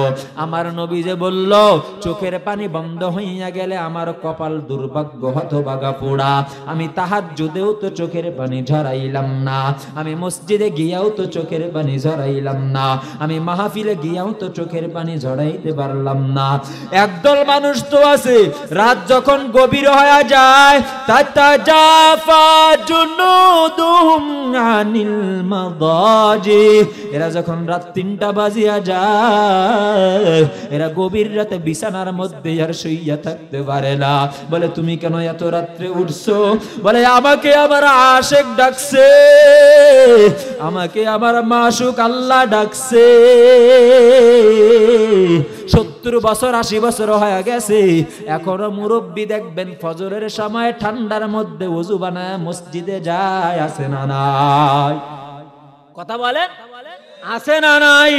কারণ এরা হলো আমার আল্লাহর আশিক, এরা চোখের পানি সিজদার মধ্যে ফালাইয়া দেয়। কিন্তু যুবক, তোমার চোখে পানি নাই, মুরব্বী তোমার চোখে পানি নাই, তুমি বড় হতভাগা, কপাল পোড়া। 2 নাম্বার নবী বলে, ওয়াকাসাওয়াতুল কলবি, তোমার কলবটা শক্ত হয়ে গেল, তুমি বড় হতভাগা, কপাল পোড়া হয়ে গেলা। 3 নাম্বার নবী বলে, ওয়াতুলুল আমালি, বান্দা দুনিয়ার লোভ লালসা তোমার অন্তরের মধ্যে আশা আকাঙ্ক্ষা বাড়তেই থাকবে, তুমি বড় হতভাগা। 4 নাম্বার নবী বলে, এ দুনিয়ার মানুষ শোন, আরে মাগুরার মা বোনেরা শোনো, তোমার মধ্যে যখন দুনিয়ার লোভ লালসা ওয়াল হিরসু আলা দুনিয়া, একটা বিল্ডিং বানাইছো, আরেকটা বিল্ডিং বানানোর জন্য বান্দা তুমি পাগল হয়ে যাও। একটা গাড়ির মালিক হয়ে গেলা, আরেকটা গাড়ি কেনার জন্য বান্দা তুমি পাগল হয়ে যাও। একটা মোবাইল কিনে ফেললা, আরেকটা মোবাইল কেনার জন্য যুবক মা বাবাকে হত্যা করতে পরোয়া করো না, বিন্দু মাত্র তোমার ভয় নাই। নবী আমার বলে, এই 4টি আমল যদি তোমার মধ্যে আলামত খুঁজে পাও, নবী বলে, মিনাশ শিকা, তুই বড় হতভাগা। এরে গোলামেরা, একটু দেখো চোখে পানি আসে কিনা। আব্দুল উজ্জার মা নাই, এবার সৎমা বারবার আব্দুল উজ্জার বাবাকে বলে, এরে আব্দুল উজ্জার বাবা, তুমি তোমার সন্তানটাকে নিয়ে তার অন্য কোথাও রেখে আসো, আমাদের এই ঘরের মধ্যে রাখা যাবে না। আব্দুল উজ্জার বাবা বলে, না না, আমার সন্তান, আমার জন্ম দেওয়া কষ্টের সন্তান, একে ফালাইয়া দেওয়া যাবে না। আব্দুল উজ্জার বাবা এই সৎমায়ের ঘরের মধ্যে কষ্ট করিয়া করিয়া আব্দুল উজ্জাকে লালন পালন করে ফেললো। দোস্তরে, এ মাগুরার মানুষেরা কেমন ইমানের পাওয়ার! আব্দুল উজ্জার কি হতভাগা কপাল, ভাগ্যের কি নির্মম পরিহাস। আব্দুল উজ্জা ছোটবেলায় মা হারাইয়া ফেললো, কয়েকদিন পরে তার সত্তার আপন বাবাটাও হারাইয়া ফেললো। এবার তার বাবাও নাই, তার মাও নাই, এবার কেউ নাই। আব্দুল উজ্জা ডানে তাকায় দেখে আমার মা নাই, বামে তাকায় দেখে আবার বাবা নাই, আমার দুনিয়ায় আপন কেউ নাই। এখন সৎমা আব্দুল উজ্জাকে ডেকে ডেকে বলে, এরে সন্তান আমার, যা যা, তোকে তোর চাচার কাছে আমি রাখিয়া আসবো, তুই চাচার কাছে লালিত পালিত হইয়া যাবে। আব্দুল উজ্জাকে নিয়ে সৎমা চাচার কাছে রেখে আসে। আব্দুল উজ্জা বারবার চাচার কাছে লালন পালন হয়, ডানে বামে কেউ নাই। এদিক দিয়া মক্কার মধ্যে বারবার দিনের বেলা মক্কায় আব্দুল উজ্জা চলিয়া যায়, রাত্রের বেলা চাচার ঘরে ঘুমায়, দিনের বেলা মদিনা মক্কার মধ্যে চলিয়া যায়। আমার নবীর চেহারার মধ্যে দেখিয়া দেখি আব্দুল উজ্জার মনের মধ্যে ইসলাম ধর্মের প্রতি একটা আগ্রহ চলিয়া আসলো। আব্দুল উজ্জার দিলের মধ্যে আমার নবীর প্রতি একটা মহব্বত পয়দা হইয়া গেল। এরে মাগুরার যুবকেরা ভালো করিয়া শুনো, মহব্বত যখন পয়দা হয়ে যায়, এক পর্যায়ে নবীকে বলে, পয়গম্বর আমাকে একটু কালিমা পড়ায়া নেন। নবীকে এই কথা বলার পরে নবী বলে, আব্দুল উজ্জারে তুই তো এখনো নাবালেগ, তোর উপরে এখন আমি মুসলমান বানাইতে পারবো না। তুই যেদিন বালেগ হবি সেদিন আমি নবীর সাথে দেখা করিস, আমি তোকে মুসলমান বানাইয়া দিব। কখন? বালেগ হওয়ার পরে। কখন মুসলমান বানাবে নবী? বালেগ হওয়ার পরে মুসলমান বানাবো। দেখছেন, আমার নবীর চেহারা দেখিয়া মুসলমান হওয়ার আগ্রহ চলে আসে, ঠিক কিনা? এ আল্লাহর বান্দারা, আমরা তো নবীরে দেখতে পারবো না। আমার নবীর চেহারা দেখলে জাহান্নাম হারাম হয়ে যায়। আমার নবীর চেহারা দেখলে নাকি শুনেছি হাদিসের কিতাবে আসলে ক্ষুধাও নাকি থাকে না। কেমন নবী বলেন? সেই নবীরে দেখতে পারি নাই, নবীজির রওজায় যাওয়ার নিয়ত আছে না নাই? আছে না নাই? মনে বড় আশা ছিল যাব মদিনায়। আমার সাথে সবাই পড়বেন, আল্লাহ যেন আবেগ মাখা কণ্ঠটাকে কবুল করে সকলকে মদিনায় নিয়ে যায়। সকলেই বলবেন, যাব মদিনায়। মনে বড় আশা ছিল যাব,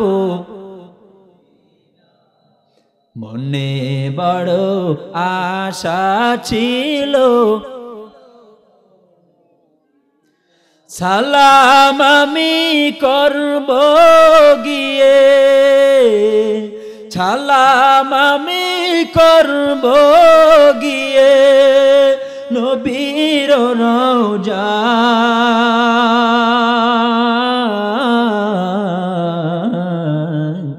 মনে বড় আশা ছিল যাব মদিনায়।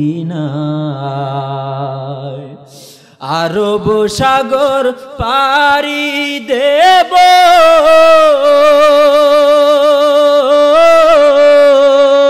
নাই কো আমার তরি,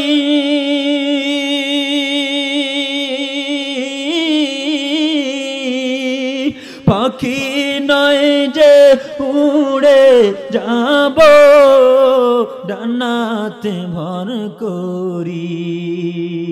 আমার আশা আছে সম্বল নাই, আশা আছে সম্বল নাই, করি কি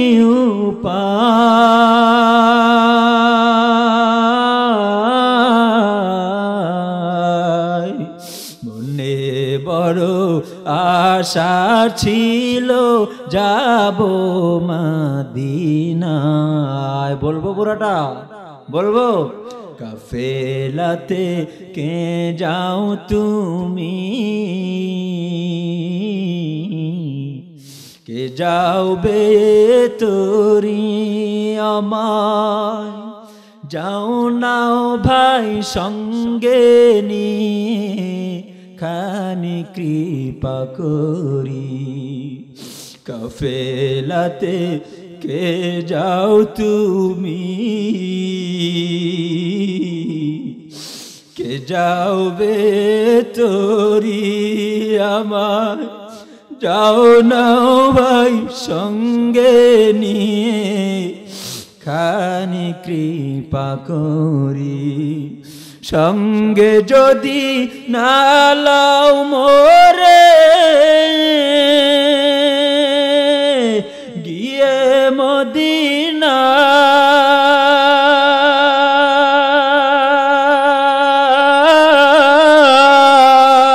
আল্লাহু আকবার। সঙ্গে যদি নালাও মোরে গিয়ে মদিনা,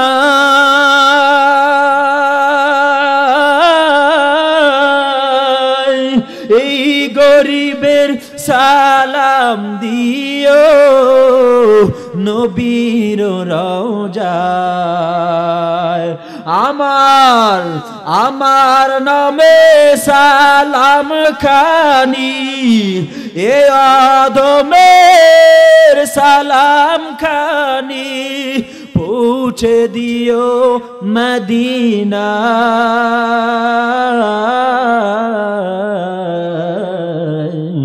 মনে বড় আশা ছিল যাব মদিনায়, যাওয়ার নিয়ত আছে না? না। আল্লাহ আমাদের সবাইকে মদিনায় যাওয়ার তৌফিক দান করেন। যারা গিয়েছেন বারবার যাওয়ার তৌফিক দান করেন। ঘটনাটা শেষ করব, শেষ করে দিই। হ্যাঁ, ঘটনাটা শেষ করে দিব। বেশি রাত বয়ান করা যাবে না। সারা রাত বয়ান করলাম কিন্তু ফজরের নামাজ কাজা করলাম, সেই বয়ানের কোনো মূল্য আছে? 1000 রাকাত, 1000 ওয়াজ যদি এক পাল্লা দেওয়া হয় আর 1 ওয়াক্ত নামাজ ফজরের যদি এক পাল্লা দেওয়া হয়, কোনটা ভারী হবে? নামাজেরটা। সুতরাং ওয়াজ করলে সারা রাত করা যাবে। আগামীকালকে প্রোগ্রাম নাই তো এই জন্য লং টাইম বয়ান করতেছি। আপনারা বেজার হয়েছেন, রাগ করেছেন, সবাই খুশি আছেন? আল্লাহ কবুল করেন, বলেন আমিন। ঘটনাটা বলেই শেষ করে দিই। হ্যাঁ, আব্দুল উজ্জার মা নাই, বাবা নাই, বারবার নবীর কাছে যায়, যাইয়া ইসলাম ধর্মের প্রতি তার আগ্রহ চলে আসলো। এবার নবী বলে তুমি বালেগ হওয়ার পরে দেখা করি, আমি কালিমা পড়ে মুসলমান বানায় দেব। আব্দুল উজ্জা এবার চাচার পরশে লালন পালন, লালিত পালিত হতে থাকে। এক পর্যায়ে আব্দুল উজ্জা একদিন রাত্রের বেলা ঘুম থেকে উঠিয়া দেখে আব্দুল উজ্জা বালেগ হইয়া গেল, আব্দুল উজ্জা প্রাপ্ত বয়স্ক হইয়া গেল, আব্দুল উজ্জা বয়স সাবালক হইয়া গেল। এখন আর নাবালক নাই। কি নাই? সাবালক হয়ে গেছে। সাবালক হওয়ার পর সকালবেলা ঘুম ভেঙে শুনে আমার নবী মক্কায় নাই। নবী আমার হিজরত করিয়া জন্মভূমির লোকের অত্যাচারের কারণে মদিনায় চলে গেছে। ঠিক আবু বকরকে সাথে নিয়ে নবী চলে গেল। আব্দুল উজ্জা এই সংবাদ পাওয়ার পরে এবার যখন মনটা ভীষণ খারাপ হয়ে গেল, চাচার সাথে আব্দুল উজ্জা খানার প্লেটের মধ্যে এক প্লেটে খানা খাওয়ার জন্য বসিয়া যায়। মনটা ভীষণ খারাপ। চাচা বলে, রে ভাতিজা, প্রতিবার তুই খানা খাও, তোর মনের মধ্যে এত বিষণ্ণতা দেখলাম না, তোর মনটা তো একবার এত বেজার দেখলাম না, আজকে তোর মনটা এত খারাপ কেন বলো? ভাতিজা বলে, ও চাচা আমার, আমি এতদিন থেকে সুযোগ খুঁজতেছি, আপনি কোন দিন আমাকে জিজ্ঞাসা করবেন, আমি আপনাকে জিজ্ঞাসা করার সময় পাই না, আজকে সময় পাইয়া গেলাম, আজকে জিজ্ঞাসা করতেছি, আপনি উত্তরটা দিয়া দেন। এরে ভাতিজা কি প্রশ্ন বল বল। এবার চাচাকে ভাতিজা বলে, ও চাচা আমার মনটা খারাপ কেন জানেননি গো চাচা? মক্কার জমিনে কুরাইশ বংশের মধ্যে বনু হাশেম গোত্রের মধ্যে আব্দুল্লাহর ঘর থেকে একটা সন্তান জন্মগ্রহণ করেছে, যেই সন্তানটার নাম হলো মুহাম্মদ। আল্লাহু আকবার। ও চাচা আমার, এই মুহাম্মদ সম্পর্কে আপনি কিছু জানেননি? চাচা বলে, ভাতিজা শোন, দাঁড়াও। চাচা সঙ্গে সঙ্গে দাঁড়াইয়া যায়, দাঁড়াইয়া বলে, ভাতিজা রে, ওই মুহাম্মদ সম্পর্কে তুই কোথায় জানলি? ওই মুহাম্মদ সম্পর্কে তুই ধারণাটা কোথায় পাইলি? চাচা ডেকে বলে, ভাতিজা ডেকে বলে, ও চাচা আমার, আমি বারবার মক্কার মধ্যে গেছি, গিয়া গিয়া ওই নবীকে দেখি আর আমি ঠিক থাকতে পারি নাই, আমি বড় ইমোশনাল হইয়া গেলাম, আমি বড় আবেগী হইয়া গেলাম। আপনি কি জানেন বলেন? চাচা ডেকে বলে, এ ভাতিজা শোন, আমার মুখ থেকে শুনিয়া নাও, এই মুহাম্মদ এমন একটা মানুষ, যেই মানুষের মতো সত্যবাদী আসমানের নিচে জমিনের উপরে দ্বিতীয়টা আর হতে পারে না। এই মুহাম্মদ এমন একটা মানুষ, যেই মানুষের মতো আমানতদার আসমানের নিচে জমিনের উপরে দ্বিতীয়টা হতে পারে না। এই মুহাম্মদ এমন একটা মানুষ, যেই মুহাম্মদের মতো সৎ চরিত্রবান আখলাকওয়ালা দ্বিতীয়টা কেউ হতে পারে না। এ মিয়া, আব্দুল উজ্জার চাচা অমুসলিম নাকি মুসলমান? অমুসলিম হয়া নবীজির আমিনের স্বীকারোক্তি দিয়া দিল। এই মাগুরার মানুষ, আজকে মুসলমানের ঘরে জন্ম নিয়ে আমার নবীরে গালি দাও, হিন্দুর ঘরে জন্ম নিয়ে হিন্দু আমার নবীকে গালি দিবে, মেনে নেওয়া যায়। বৌদ্ধ আমার নবীকে গালি দিবে, মানিয়ে নেওয়া যায়। খ্রিস্টান আমার নবীকে নিয়ে কথা বলবে, এটা মেনে নেওয়া যায়। ইহুদি, কাদিয়ানি, হিজবুত তাওহীদ, বাংলার জমিনে যত ভ্রান্ত দল আছে এরা আমার নবীর বিবাহ নিয়ে কথা বলবে, মেনে নেওয়া যায়। এরা আমার নবীর সচ্চরিত্র নিয়ে কথা বলবে, মেনে নেওয়া যায়। এরা আমার নবীর স্ত্রী আয়েশা রাদিয়াল্লাহু তাআলা আনহাকে নিয়ে কটূক্তি করবে, মেনে নেওয়া যায়।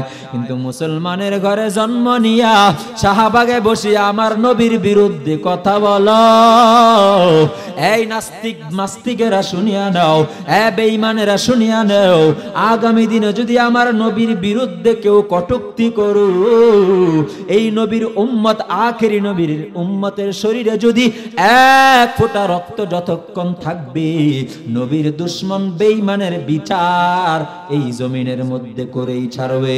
ঠিক কিনা? যারা দুশমনদেরকে সংসদে আশ্রয় দিছে তাদেরও বিচার করা লাগবে, ঠিক কিনা? এ মুসলমান শোনো, আবারও আসিয়া ক্ষমতায় বসতেছ, আবার নবীর দুশমনদেরকে সংসদে বসাইতে চায়। কল রেকর্ড ফাঁস হইছে, চট করিয়া আসবে, ওলামায়ে কেরাম টের পাবে না। কিছুদিন আগে ফাঁস হইছে না কল রেকর্ড, ওলামায়ে কেরাম টের পাবে না। ও নানি আমার শোনো, ও দাদি গো, ও খালা আম্মা গো, একটু ভালোভাবে শুনিয়া নাও, একটু ভালোভাবে শুনিয়া নাও। তুমি ভারতের মধ্যে আশ্রয় নিছো, আবার বাংলাদেশে আসবা, মেহমান হিসাবে আসবা, তোমার মেহমানদারি করব। আমি জাকারিয়া মাহমুদি আজকে আপনাদের মেহমান, আমাকে মেহমান খানায় সুন্দর আপ্যায়নের ব্যবস্থা করিয়া দিলেন। ও নানি আমার শোনো, তুমি শর্ট করিয়া ঢুকবা, আমরা টের পাবো না। না না, এই দেশের তাওহীদি জনতা ওলামায়ে কেরাম বড় সচেতন, এদের কানটা বড় খারাপ, এদের কর্ণকহর বড় সচেতন, এদের চক্ষু বড় সচেতন। তুমি ঢুকবা, তোমার আপ্যায়নের জন্য একটা ভিআইপি মেহমান খানার ব্যবস্থা করিয়া রাখলাম, তোমার আপ্যায়নের জন্য একটা ভিআইপি কামরা রুমের ব্যবস্থা করে রাখলাম। সেই রুম আর কোন রুম না, সেই রুমের নাম হলো আয়না ঘর। ঠিক কিনা বলেন? শুধু আয়না ঘরে ঢুকাই মেহমানদারি কি দিয়ে করাবো জানো? আজকে আমি মেহমান আসছি, আমাকে গরুর মাংস দিছে, মুরগির মাংস দিছে, দেশি মাছ, কত সুন্দর খাবার, দামি খাবার দিয়া মেহমানদারি আপ্যায়ন করাইয়া দিল, আপনারাই করাইছেন। মাগুরার মানুষ বড় ভালো, আপনাদের মেহমানদারিতে বড় সন্তুষ্ট হয়ে গেলাম। নানি গো, তোমাকে আয়না ঘরের মধ্যে ভিআইপি রুমে ঢুকাইয়া তোমাকে কি দিয়া মেহমানদারি করবে জানো? এই মাগুরার যুবকেরা সারা বাংলাদেশের 18 কোটি মানুষের 36 কোটি জুতা দিয়া মেহমানদারি করাবে। ঠিক কিনা বলেন? ঢুকো, কোনো বাধা নাই। কি ঠিক? শাস্তি প্রতিটা জুলুমের পাই টু পাই বিচার শাস্তি হবে। কথা বলেন ঠিক কিনা? আসামির কাঠ গড়ায় দাঁড়িয়ে হিসাব দেওয়া লাগবে, সাইদির ফাঁসির হিসাব দেওয়া লাগবে, রিমান্ডে ওলামায়ে কেরামদের হিসাব দেওয়া লাগবে। আরে তোমার কথা শুই না আলেমদেরকে ঢুকাইছে, সেই প্রশাসনের হাতেই তোমারও ডিম দেওয়া হবে। ঠিক কথা কয় না? ঠিক কিনা? আল্লাহ আমাদের দেশকে নবীর দুশমনদের থেকে হেফাজত করেন। আরো জোরে বলেন। আব্দুল উজ্জার চাচা বেঈমান বিধর্মী, এর পরও নবীজির ব্যাপারে সাক্ষী দেয়। আমার নবীর আখলাক কেমন ছিল? মুসলমানের আখলাকও তো এমন হবে, হিন্দুরা পর্যন্ত পাগল হয়ে যাবে। কি ঠিক? নবীর আদর্শ দেখে আব্দুল উজ্জার চাচা আমার নবীর আমানতদারির সত্যবাদিতার সাক্ষ্য দিয়া দিল। এবার আব্দুল উজ্জা বলে, চাচা আমার, আপনি যেহেতু এই মুহাম্মদের ব্যাপারে সাক্ষী দিছেন, তাহলে চলেন দুইজনে মিলিয়া কালিমা পড়িয়া মুসলমান হয়ে যায়।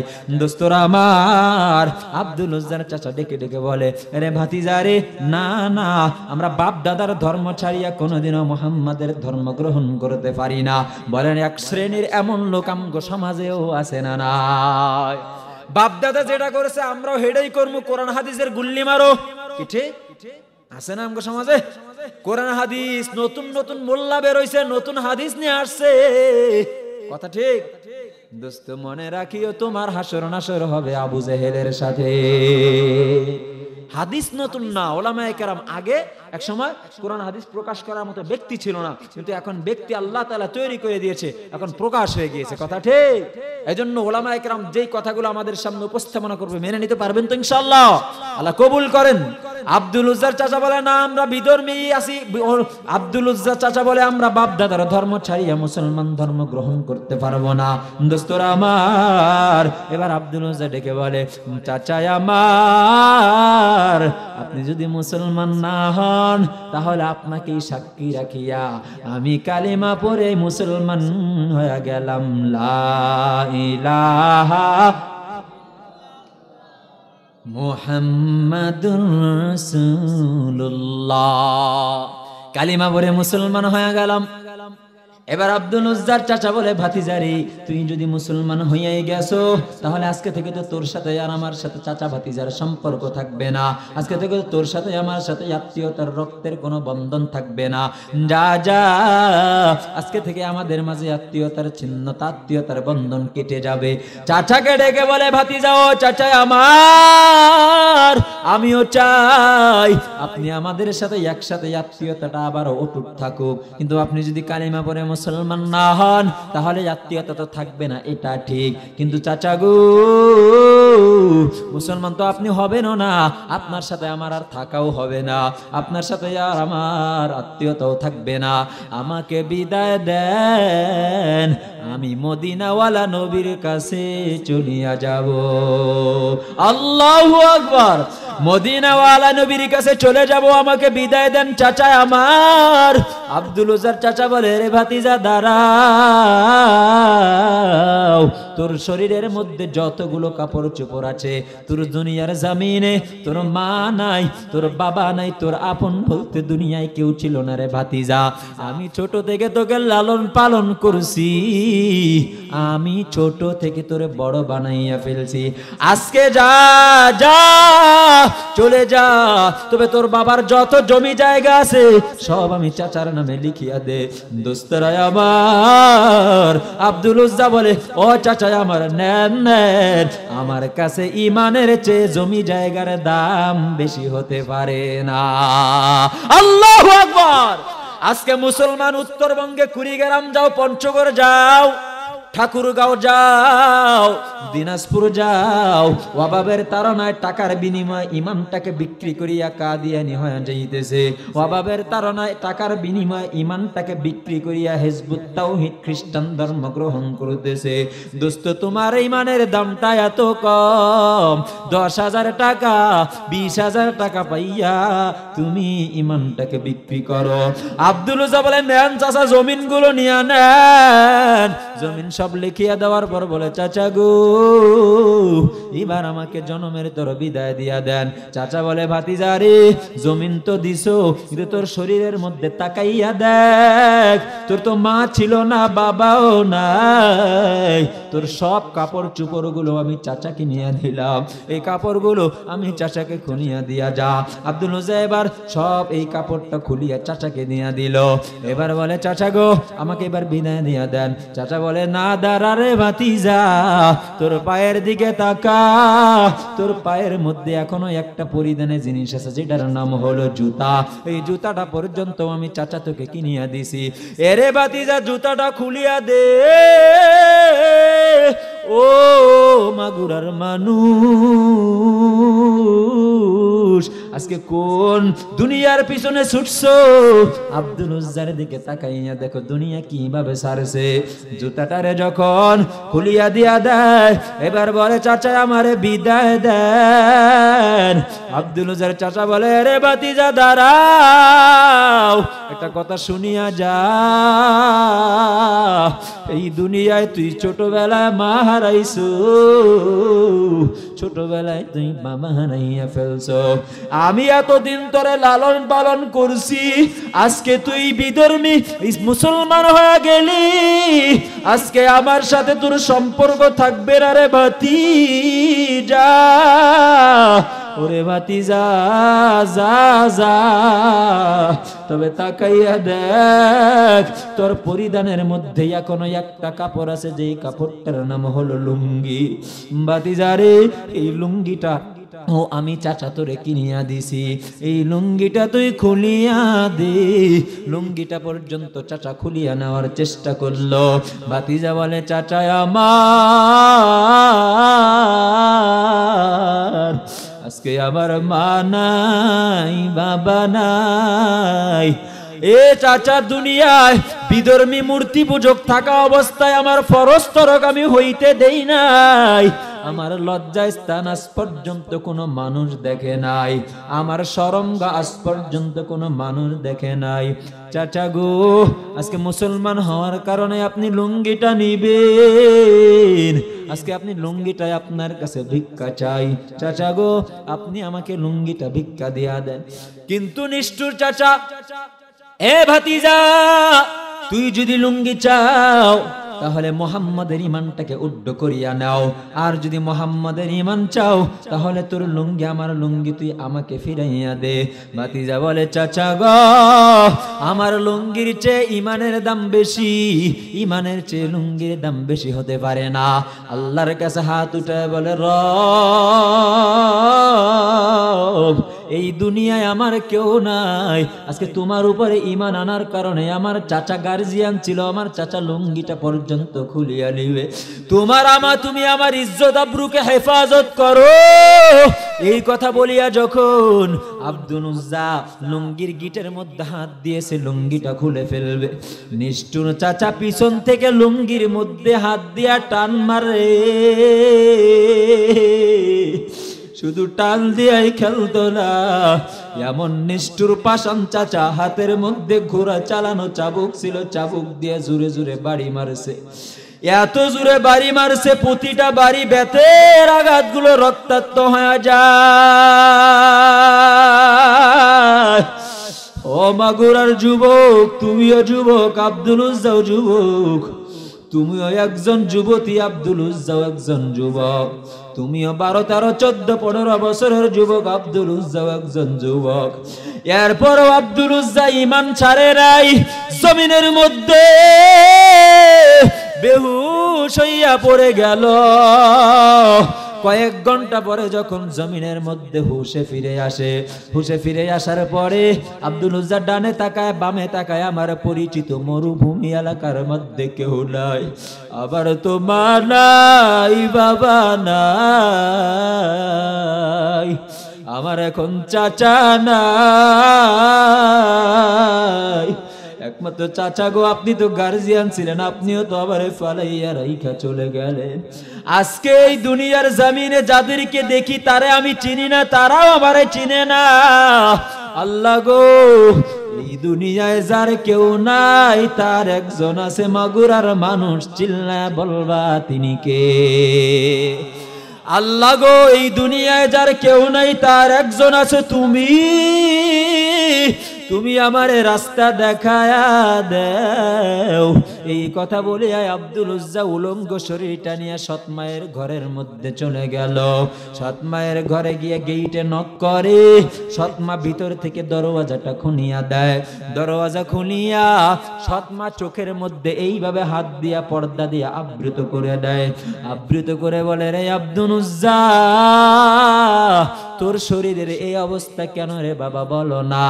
আব্দুল উজ্জা বলে মা গো আমি তোমার ঘরে থাকার জন্য আসি নাই, আমি তোমার ঘরে আশ্রয় নেওয়ার জন্য আসি নাই। আজকে আমার মা নাই বাবা নাই, আজকে দুনিয়ায় আমার চাচা ছিল গার্জিয়ান, আমার চাচাও নাই। ও মা গো আজকে তোমার কাছে আমি একটা জিনিস ভিক্ষা চাওয়ার জন্য আসছি, একটা চাদর যদি ঘরের মধ্যে থাকে আমাকে দাও, আমি ওই চাদরটা নিয়ে মদিনাওয়ালা নবীর কাছে চলিয়া যাব। আব্দুল উজ্জার সৎমা বলে বাবা রে তোর বাবা দুনিয়া ছেড়ে চির বিদায় নিয়ে যাওয়ার পরে আমার ঘরে কোনো কাপড় চোপড় চাদর কিছুই নাই, আমি বড় গরিব, নিজেই চলবো নিজেই পরবো এই ধরনের কাপড় চোপড় নাই, তোরে আমি দিব কোথা থেকে? আবার বলে ও মাগো অনুরোধ লাগে, আমার মদিনাওয়ালা নবীর কাছে আমি উলঙ্গ হয়ে যাব, এটা কোনোদিনও হতে পারে না। আমাকে একটা কাপড় দাও, আমার বাবার রেখে যাওয়া একটা চাদর যদি থাকে ওই চাদরটাই আমাকে দাও, আমি চাদরটা নিয়ে মদিনাওয়ালা নবীর কাছে যাব। বাবারে দাঁড়া, আমি আলমারিটা খুলে দেখি, আলমারি বা বাক্স বা শোকেসটা খুলিয়া বাবার একটা চাদর ছিল, চাদরটা দিয়া দিল। চাদরটাই আব্দুল উজ্জা নিয়া এইভাবে দুই ভাগ করে ফেলে, দুই ভাগ করিয়া এক ভাগ দিয়া নিজের শরীরটাকে ঢেকে ফেললো, আর এক ভাগ দিয়া লজ্জাস্থান ঢেকে ফেলে। লজ্জাস্থান ঢাকিয়া এবার আব্দুল উজ্জা মাকে করুণ সুরে ডেকে ডেকে বলে, ও আমার মা, আজকে তোমার কাছ থেকে জনমের তরে বিদায় নিলাম, আমার জনমের তরে বিদায় দিয়া দাও, আর দেখা হবে না। আর যদি আপনি কালিমা পড়ে মুসলমান হয়ে যান, কিয়ামতের ময়দানে জান্নাতে দেখা হবে। কিন্তু মাগো মা, আপনি যদি কালিমা না পড়েন আর কোনোদিন দেখা হবে না, বিদায় দেন। আমি নবীজির কাছে চলিয়া গেলাম। মায়ের কাছ থেকে বিদায় নিয়া আব্দুল উজ্জার মা এবার মদিনা, আব্দুল উজ্জা এবার মদিনার দিকে রওনা দিয়া দিল। এরে মাগুরার মানুষ শোনো, মক্কা থেকে মদিনা টানা 16 দিন 16টা রাত লাগাইয়া, শরীরের মধ্যে ভালো কোনো বস্ত্র নাই, পায়ের মধ্যে কোনো জুতা নাই, সাথে খাবার কোনো বস্ত্র সামগ্রীও নাই, রাস্তায় কোনো গাড়িও নাই। টানা 16 দিন 16 রাত লাগাইয়া আব্দুল উজ্জা রাস্তা দিয়া হেঁটে মরুভূমির পাথরের কাটাওয়ালা রাস্তা দিয়া হাঁটিয়া হাঁটিয়া মদিনাওয়ালা নবীর কাছে চলিয়া গেল। যাইয়া দেখে আমার মদিনাওয়ালা নবী মসজিদে নববীতে সাহাবায়ে কেরামের সঙ্গে বয়ান করতেছে। আব্দুল উজ্জার চুলগুলো এলোমেলো, শরীরটাও বড় পাগলের মতো দেখা যায়। আমি নবীজির কাছে যাব, না জানি বড় বেয়াদবি হইয়া যায়। একবার মসজিদে নববীর ডান দিকে উকি দেয়, আর একবার দরওয়াজার বাম দিকে উকি দেয়, একবার এদিকে উকি দেয়, আর একবার ওদিকে উকি দেয়। নবী আমার দেখে বলে, ও সাহাবায়ে কেরাম, ওই যে দেখো মসজিদে নববীর দরওয়াজায় কে যেন উকি দেয়, তাকে ডাক দাও। সাহাবায়ে কেরাম ডাকার জন্য চলিয়া গেল। নবী বলে, রে যুবক, আরে এই মাগুরার যুবকেরা তোমরাও আসো, আমার নবীর আদর্শের ছায়া তলে আসো, আমার নবীর সামনে আসিয়া বসিয়া যাও, আমার নবীর সুন্নতের সামনে আসিয়া বসিয়া যাও। এরে যুবকেরা, আব্দুল উজ্জা এবার নবীজির সামনে যায় হাজির। নবী আমার বলে, যুবক কোথা থেকে আসছো, কি তোর নাম, একটু পরিচয়টা দাও। যুবক ডেকে বলে, নবী গো, আমার নাম কি জানেননি? ওই যে মক্কায় দেখা হইল, আমার নাম হলো আব্দুল উজ্জা। আজকে আমি বালেগ হয়ে গেলাম, আমি শুনেছি আপনি মদিনা মক্কা ছেড়ে মদিনায় চলে গেলেন, আমি আর সহ্য করতে পারলাম না, বালেগ হয়ে গেছি, আপনিও মক্কা থেকে মদিনায় চলিয়া আসছেন। নবী গো, আজকে আমাকে কালিমা পড়ায়া নেন। নবী বলে, আব্দুল উজ্জা তুই আমার সাথে পড় লা ইলাহা ইল্লাল্লাহ মুহাম্মাদুর রাসূলুল্লাহ। কালিমা পড়াইয়া বলে, আব্দুল উজ্জা রে, তুই তো আজকে থেকে মুসলমান, যা যা, আজকে থেকে তোর নামটাও পরিবর্তন করে দেওয়া লাগবে।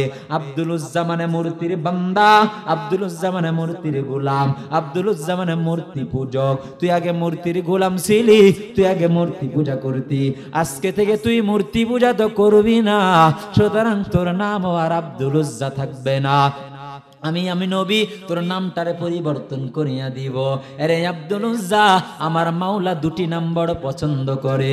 কিতাবখানা কওমি মাদ্রাসায় উর্দু বিভাগে গুলজারে সুন্নত নামক একটা কিতাব পড়ানো হয়। ওই কিতাবের মধ্যে খুললে দেখবা আমার মাওলার 99টা সিফাতি নাম, গুণগত নাম, আর জাতিগত একটা নাম হলো আল্লাহ। এই নামগুলোর শুরুতে যদি আব্দুল শব্দ যোগ করিয়া তোমার সন্তানগুলোর নাম রাখো, ও মাগুর মাগুরার মানুষ শোনো, কিয়ামতের ময়দানে মদিনাওয়ালা নবী জানাইয়া দেয়, নামের উসিলায় আল্লাহ তোকে মাফ করে জান্নাতে দিয়া দিবে। আল্লাহ কিয়ামতের দিন ডাকবে, রে আবু বকর উঠো। সবাই দুনিয়ায় যত আবু বকর ছিল সবাই দাঁড়ায়া যাবে। এবার আল্লাহ বলবে, এই মাগুরার আবু বকর আমি তো তোরে ডাকি নাই, এই যশোরের আবু বকর আমি তো তোরে ডাকি নাই, এই সুনামগঞ্জের আবু বকর আমি তো তোরে ডাকি নাই, এই নড়াইলের আবু বকর আমি তো গোপালগঞ্জের আবু বকর আমি তো তোরে ডাকি নাই। আল্লাহ গো তো কারে ডাকছো? বলে আমি আমার নবীর সাহাবী আবু বকরকে ডাকছি। আল্লাহ শোনো, আমার বাবা আমার নামটা আপনার নবীর সাহাবী আবু বকরকে মহব্বত করিয়া আমার নামটাও আবু বকর রাখিয়া দিল। আল্লাহ গো, আমার বাবা তো আপনার সাহাবীকে মহব্বত করিয়া আমার নামটা আবু বকর রাখছে। আল্লাহ বলে, যা বান্দা যা যা, সমস্ত আবু বকর বান্দাদের সব গুনাহ মাফ করে জান্নাতি বানায়া দিলাম। এমনি নামের উসিলা আল্লাহ মাফ করে দিবে। আজকে আমগো সন্তানদের নাম হয় নাট বল্টু সল্টু, হাসি খুশি সুখী। সন্তানের নামে মুসলমানের পরিচয় দিবে, আমগো সন্তানদের নামে বোঝা যায় হিন্দু। ঠিক? আল্লাহ আমাদের সমস্ত সন্তানগুলোকে ভালো নাম রাখার মতো তৌফিক দান করেন।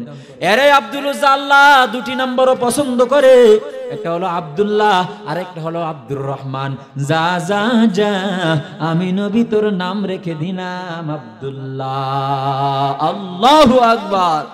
আমি নবী রেখে দিলাম আব্দুল্লাহ। যা যা, আজকে থেকে তোর নাম আব্দুল্লাহ। এবার নবী ডেকে বলে, ও সাহাবায়ে কেরামেরা, এই আব্দুল্লাহর দিকে তাকাইয়া দেখো, এর শরীরের মধ্যে একটা ভালো কাপড় নাই। একটা ভালো কাপড় কার কাছে এসে একটু দিয়া দাও। একজন সাহাবী একটা ভালো কাপড় দিয়া দেয়। কার কাছে একটা লুঙ্গি আছে, আমার এই আব্দুল্লাহরে দিয়া দাও। সাহাবী আব্দুল্লাহরে লুঙ্গিটা দিয়া দেয়। কার কাছে একটু ভালো কাপড় আছে, দাও দাও। ও সাহাবায়ে কেরাম, হঠাৎ নবী আব্দুল্লাহর চেহারার দিকে তাকাইয়া দেখে মুখটা বড় শুকনা শুকনা দেখা যায়। কতদিন থেকে যেন আব্দুল উজ্জা খানাও খায় না। এবার বলে, ও সাহাবায়ে কেরাম, আমারে আব্দুল্লাহ আমার পাগল, কতদিন থেকে যেন খানাও খায় না। কার কাছে খেজুর আছে একটু আমাকে দাও, খুরমা খেজুর দাও, আমি নিজে আব্দুল্লাহরে খাওয়ায়া দিব। আমার নবী খুরমা খেজুর নিয়া আব্দুল উজ্জার মুখের মধ্যে তুলিয়া দেয়। এরে মানুষেরা শোনো, আব্দুল উজ্জা বলে, নবী গো, আজকে তো দুনিয়ায় আমার মাও নাই বাবাও নাই, আমার চাচা ছিল, আমার চাচা নাই, আমার গার্জিয়ান কে হবে? নবী বলে, আব্দুল্লাহ যা, আজকে থেকে আমি নবী স্বয়ং নিজে তোর গার্জিয়ান হয়ে গেলাম। এরে আব্দুল্লাহ যা, আসহাবে সুফফার সাথে মসজিদে নববীর সাথে তোর জিন্দেগিটা কাটাইয়া দে।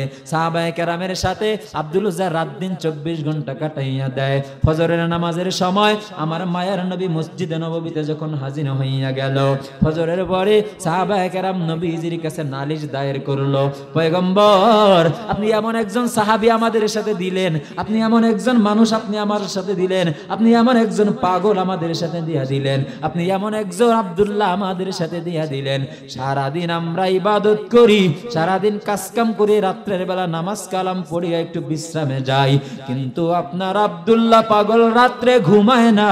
শুধু তা না, লাউড স্পিকার দিয়া গলার ভলিউম সাউন্ড পুরোটা দিয়া দিয়া নামাজের মধ্যে দাঁড়া যায়, আবার কোরআন তেলাওয়াতের মধ্যে বসিয়া যায়, আবার চোখের পানি ফালায়া সেজদায় যায় কান্না করে আর বলে, আল্লাহ এই দুনিয়ায় আবার বানাই, আবার বাবা নাই। আজকে আপনি আপনার নবীর মাধ্যমে আসহাবে সুফফায়ে মসজিদে নববীতে আশ্রয় দিয়া দিলেন। আজকে আপনি আমার আপন, এই কথা বলিয়া বলিয়া আল্লাহর কাছে কান্দে, আমাদেরকে সারাটা রাত ঘুমাইতে দেয় না। নবী গো আব্দুল্লাহর ব্যাপারে একটা সিদ্ধান্ত নিয়ে নেন। নবী বলে, সাহাবায়ে কেরাম দাঁড়াও, এই আব্দুল উজ্জা আব্দুল্লাহকে ডিস্টার্ব করিও না, এই আব্দুল উজ্জাকে তোমরা ঝামেলা করিও না, এই আব্দুল উজ্জার ইবাদতের মধ্যে তোমরা ভেজাল করিও না, কারণ এর ঈমান এটা সহজ ঈমান না, এর ঈমান বড় সহজে ঈমানটা পায় নাই। এর ঈমান বড় কঠিন ঈমান, এর ঈমান বড় কষ্টের ঈমান। এর ঈমানটা লুঙ্গি হারানো ঈমান, এর ঈমানটা চাদর হারানো ঈমান, এর ঈমানটা জুতাগুলো রেখে আসা পর্যন্ত ঈমান, এর ঈমানটা মায়ের খাওয়া ঈমান, এর ঈমানটা মা বাবা চাচা হারা ঈমান। তাকে তোমরা ইবাদত করার জন্য দাও। লম্বা ঘটনা, ও মাগুরার মানুষেরা শুনিয়া নাও। এই আব্দুল উজ্জা মাওলার উপরে ঈমান আনার পরে মায়ের খাইল, সবকিছু বিসর্জন দিল, এরপরও ঈমানটা ছাড়ে নাই। আল্লাহ বলে সুম্মাস্তাকামু, বান্দা তুই যদি অটল থাকতে পারো, আমি ওয়াদা দিয়া দিলাম, বান্দা তুই আমার জন্য হয়ে যা, আমি আল্লাহ সারা দুনিয়া তোর গোলাম বানায়া দিব। ঠিক কিনা? এরে মানুষেরা একটু গভীর ভাবে চিন্তা করিয়া নাও, নিজের ঈমানটারে পাকা বানাও, জীবনের সব গুনাহগুলো ছাড়িয়া দাও। ও সি যুবকেরা, নিজের জীবনের গুনাহগুলো ছাড়িয়া দাও। আজকে দাড়ি কাটিয়া আমলনামায় গুনাহগুলো জমা করতেছো, আজকে বেগানার দিকে তাকাইয়া আমলনামায় গুনাহগুলো জমা করতেছো, আজকে মোবাইলের দিকে তাকাইয়া গুনাহ জমা করো। ও পর্দার আড়ালের মা বোনেরা, একটা দিন তুমি নতুন বউ হইয়া স্বামীর ঘরে ঢুকছো, এমন একটা সময় আসবে আবার সাদা কাপড়ের প্যাকেট বানায় ওই ঘরের দরওয়াজা দিয়ে এই কবরের যাত্রী হয়ে যাবা। ওই কবরে তোমারও যাওয়া লাগবে, আমারও যাওয়া লাগবে। আজকে দুনিয়ায় কারে আপন বানাইছো? না রে মাগুরার মানুষ, দুনিয়ার কেউ তোমার আপন না। তোমার ছেলেও আপন না, এরে মা তোমার স্বামীও আপন না, এরে বাবা তোমার সন্তানগুলো আপন না। নিজের মাথার গাম পায়ে ফালানো কামাই দিয়া নিজে খাইলা না, সন্তান রে খাওয়াইলা। ওই সন্তানগুলো যদি আজকে চোখের চোখ দুইটা বন্ধ হয়ে যায় আর ঘরে রাখার চেষ্টা করবে না। যেই বিবির সাথে একই বিছানায় ঘুমাইছো, ও পর্দার আড়ালের মা, যেই স্বামীর সাথে ঘুমাইছো, ওই স্বামীও বলবে না যে আমার আদরের বিবি একটা রাত্র আমাকে রাইকা ঘুমায় নাই। একই বালিশে ঘুমাইলা, একই মশারির নিচে ঘুমাইলা। এরে স্বামীরা, তোমার স্ত্রীরা কোনোদিনও বলবে না আমার স্বামী আমার জন্য মাথার গাম পায়ে ফালানো কামাই দিয়ে খাওয়াইছে ভরাইছে, আমার স্বামীর লাশটা ঘরের মধ্যে রাখিয়া দাও। আজকে যদি হাত একটু অবশ হয়ে যায়, হাত বিশেষজ্ঞ ডাক্তারের কাছে যাও। চোখ দিয়ে যদি একটু কম দেখো, চক্ষু বিশেষজ্ঞ ডাক্তারের কাছে চলে যাও। বান্দা যেদিন চিরতরে হাত বন্ধ হয়ে যাবে, যেদিন চিরতরে তোর চোখ দিয়া দেখা বন্ধ হয়ে যাবে, সেদিন আর কোন ডাক্তারও ফিনাইয়া দিতে পারবে না। কার জন্য রাইখা গেলা? এরে বাবারা, কার জন্য সম্পদ গুলো রাখিয়া গেলা? যেই ছেলের জন্য রাখিয়া গেলা, সেই ছেলে তুমি মারা যাওয়ার সঙ্গে সঙ্গে কবরের জন্য প্রস্তুতি নিতে থাকবে। কবরে রাইখা আইসা সেই ছেলেগুলো তোমার সম্পদ গুলো নষ্ট করতে থাকবে। এরে মাগুরার মানুষেরা শোনো, দুনিয়ার কেউ আপন না। কান্নাকাটিও করবে, বাঁশ ঝাড়ে গিয়ে বাঁশও কাটতে থাকবে, কান্নাকাটিও করবে। আবার কেউ কবরস্থানে গিয়া গিয়া কবর খনন করতে থাকবে, কান্নাকাটিও করবে।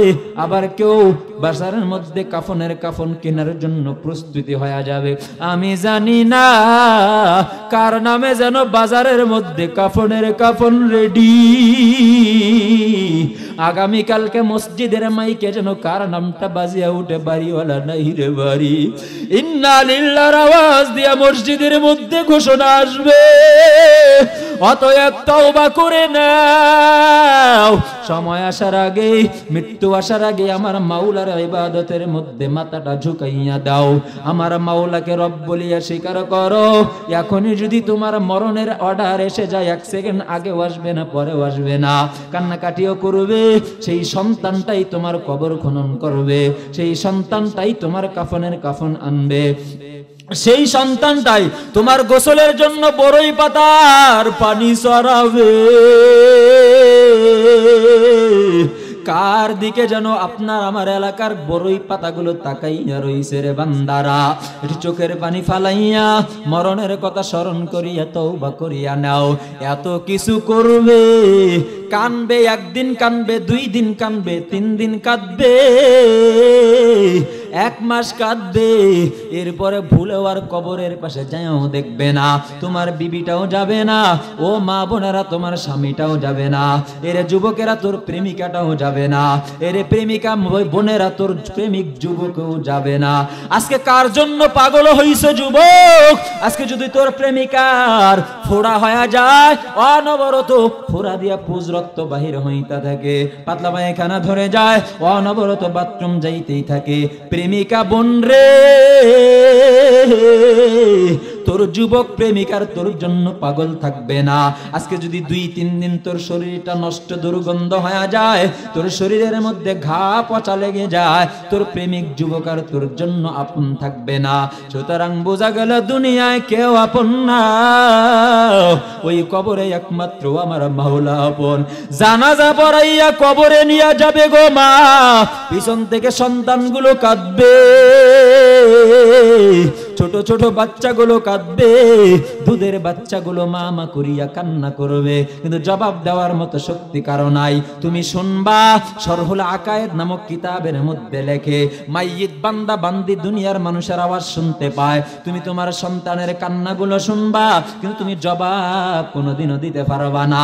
তোমার ভিতরে ফেটে যাবে, কিন্তু তুমি কোনোদিনও জবাব দিতে পারবা না। তোমার সন্তান কান্না করতে করতে, ও বিবিরা শোনো, তোমার স্বামী কান্না করতে করতে কাঁধে নিয়ে কবরে নিয়ে যাবে। ও বাবারা, তোমার সন্তানটাই কান্না করতে করতে কবরে নিয়ে যাবে। এ ছেলেরা, তোমার বাবাই কান্না করতে করতে কবরে নিয়ে যাবে। কোন ভরসায় দুনিয়ায় গুনাহ করো? ও 9 ছেলেরা, তুমি কি দেখো নাই ক্লাস 7 কত যুবক দুনিয়া ছেড়ে চিরবিদায় নিয়ে চলে গেল? এরে 7 যুবকেরা, তুমি কি দেখো নাই 6 কত যুবক দুনিয়া ছেড়ে চিরবিদায় নিয়ে চলে গেল? এরে 6 বান্দারা, তুমি কি দেখো নাই ক্লাস 5 কত যুবকেরা দুনিয়া ছেড়ে চিরবিদায় নিয়ে চলে গেল? এরে দাদারা, তুমি কি দেখো নাই কত নাতিন দাদা আছে, নাতিন দুনিয়া ছেড়ে চিরবিদায় নিয়ে চলে যায়? এরে বাবারা, তুমি কি দেখো নাই কত সন্তান দুনিয়া ছেড়ে চিরবিদায় নিয়ে চলে গেল?